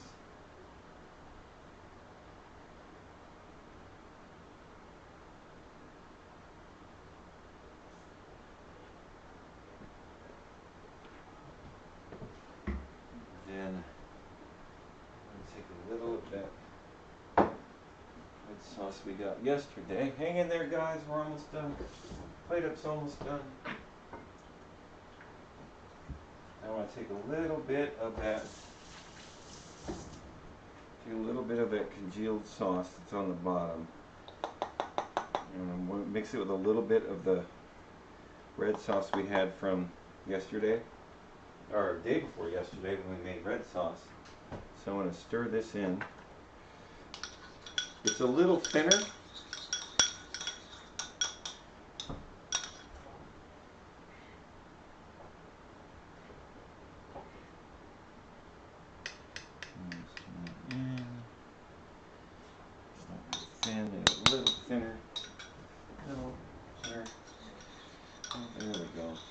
All I'm doing is adding a little bit of water to it, because remember, all we did was we took the water out. So I just want to add a little bit of water to it and put it around the bottom so that it kind of spreads out. And it kind of mixes with that oil a little bit. Move my chicky parm. Now, I'm going to take our herbs, the rest of our herbs, and I need to get no paper towel. I had paper towels earlier, that's okay. I just want to clean up this edge of the plate right here. Just clean it up a little bit, there we go. They're gonna call you what? You ready to eat? Yeah, I got something to see. Oh, here. Thank you. This is actually your plate. I know. Hear that, Twitch? I know. My devil son making fun of you guys because you don't get this food. So we're gonna take the Parmesan cheese. We're gonna use our wrap. And we're just gonna dust this. Dustings. I got the fan on right next to me, so it's kind of blowing everywhere. But I just want to put that down. This looks like it came out of a cauldron on the side of some Italian warlock's home. He's just like, I make chicken parmesan. That's how he sounds. Everyone makes fun of the way he sounds. Yeah. Everyone makes fun of the way he sounds, but that's how he sounds. So just get over it. Sprinkle in a little of the fresh herb. Yeah, that's a lot of fresh herbs. But you get the idea. Then for funsies, because the kids love it, we're going to take and finish it with a high black pepper dusting, just to give it, to make it look. Chicken Parmesan. My camera, honestly, it does not do this dish justice, and we're going to fix that eventually, because it's always weirder colored than in all actuality. But everything that we make, we post pictures of it on Instagram. So yesterday's shrimp piccata's on there. Today's this chicken parm will be on there. But it's not, I'm just trying to help you guys understand that it's not difficult. And once you get into it and you start to add stuff together and combine stuff, that cooking is really fun and it's self-satisfying, and yeah, I love it. I do, and that's why I'm here, is to share that love with everybody around me. But that's our chicken parmesan. Sits up nicely here. Here, turn this camera back on so they can get an idea what it really looks like. See, that camera is so much better. If you guys can see this right now without me dropping it on the ground, because that would suck. It's fine, it's Devin's anyway. No, it's not fine. But that's our chicken parmesan. Here, I could do this. Here's the chicken parmesan we just made. See that? Oh, la la la la la la. La la la la la. That camera facing the table is just freaking garbage. But that's, oh, it's starting to slide. That's our chicken parmesan. So if that doesn't make you hungry, nothing will. You have no soul. So there's our chicken parmesan. Now I can readjust the camera back. So yeah, that's us in a nutshell. We're really, oh, thank you, Rex. We're really trying to get this word out. So if you have friends and you've really enjoyed what we just did, then please, follow us. It's really all we want, and we'll learn together. I got a lot of years of doing this. Thank you, Ashley. Yeah, I know. Isn't that great? Told you, chicken parmesan. That's my jam. Just kidding. It's not my jam. But I still love it. It's the one thing I can't eat. I couldn't even eat yesterday's dish because I'm allergic to shrimp. So I couldn't eat yesterday. But I'm going to eat the hell out of this. Actually, this is Devin's. But yep, that's it. Brine your chicken, folks. Remember that every time. Whenever you do something that involves birds, wet brine your chicken. And if you go back and rewatch this video, thank you, Rex. I appreciate it. Learn how to brine. It's a gallon of water to a half a cup of kosher salt to a half a cup of brown sugar. Stir it together. Throw whatever chicken it is you're going to use into that water for half an hour, and then treat it as such. And you'll be set. You'll have the best tasting chicken you've ever had in your life. I promise you. I really enjoyed today. Tomorrow we're doing more pasta. So if you guys have any suggestions on what we could do tomorrow, we did seafood pasta yesterday. I was thinking about doing a bechamel tomorrow, so we could do macaroni and cheese. We could doll that up a little bit with something. We do just straight macaroni and cheese. I mean, it's up to you guys. We could do what else can we do? Something with pasta. We do manicotti. We could stuff manicotti, but we'll be using the same red sauce. But it's something. We could actually do a manicotti with a bechamel. So whatever you guys want to do, it's up to you. We could do a seafood. We could do a crab stuffed manicotti with a bechamel, and then tarragon. That would be amazing. That'd be really good, actually. But it's up to you guys. So if you have any ideas or anything like that, please just throw them my way. Because I am super excited to cook whatever you guys want to see. And I think that's helped out a lot with us, our direction. Because Rex has been the go-to guy. When he's like, cook me this. I'm like, all right, you asked for it. But we got to get pictures of this so that we can post them. So that people go, you didn't make that. So, thank you guys for hanging out. We're going to go, I got to go play D&D. Because I'm a nerd. So, thank you. Let's send them over to, is Rex streaming? Yeah, Rex streaming. Send them to Rex. Rex, you got a group coming. So, thank you guys. Again, we just follow us. That's all we ask. Follow us and enjoy it. Because we're here to teach, and we're here. We hope that something clicks one day and you're like, holy cow, that really works. And then you come back and tell me, and I'll be the happiest dude ever. Okay? We're going to raid you, Rex, you dummy. What? I'm just waiting on you to tell me to go. Oh, okay. Thanks, guys. Appreciate it. Big waves. That's my new thing. What do you think? Big waves. This is Bob Ross signing off.